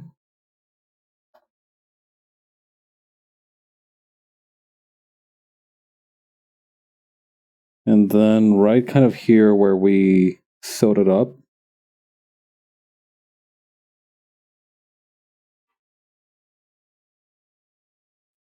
All right. Not off twice. Okay, I think I get it.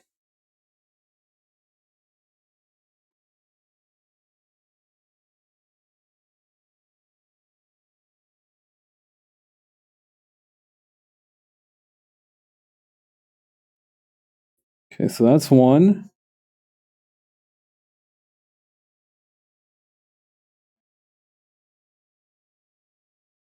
And I just grab this. Hang on, I need my scraps of latex. Scraps of Latex sounds like a really good band, actually. That would make a really sick band name.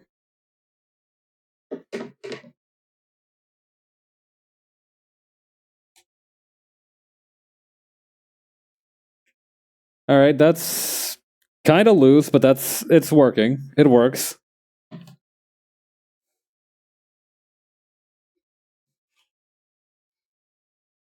All right, let's get this other button, and we can call this bad boy complete.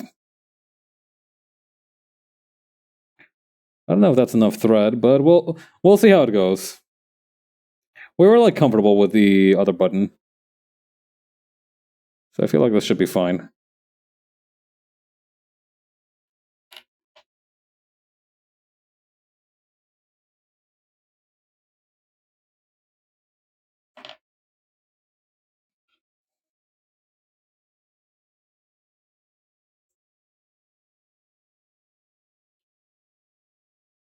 Okay, so that's one loop.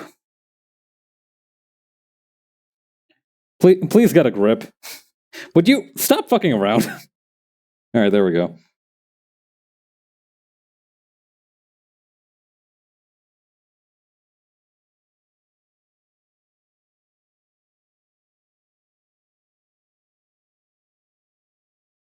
Okay, that's two. And then this third one.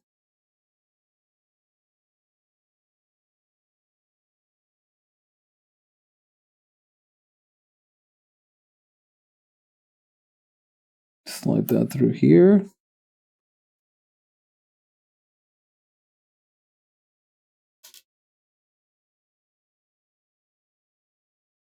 No, something went wrong.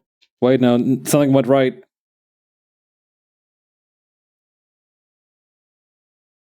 Okay, 1, 2, 3. I think I only did one just there. 1, 2, 3. And then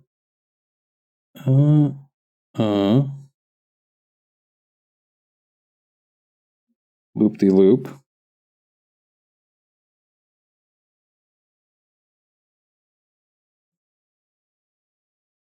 And then once again,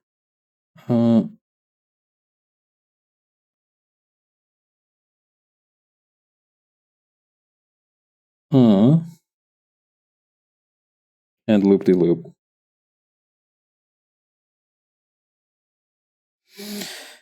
All right, and with that, I think we have completed our mission. Let me just cut out this little last bit of nerve ending, and we shall be able to admire him in all his glory. Ta-da! Bro's a little bug-eyed, and his tail is a little weird, and his feet are angled incorrectly, but that is straight up a plush. Bro is functional. I'm very proud of this. I feel like this is the most tangible thing I've made so far. Well, hang on. Let me put him up next to Felt Rice Beast for comparison.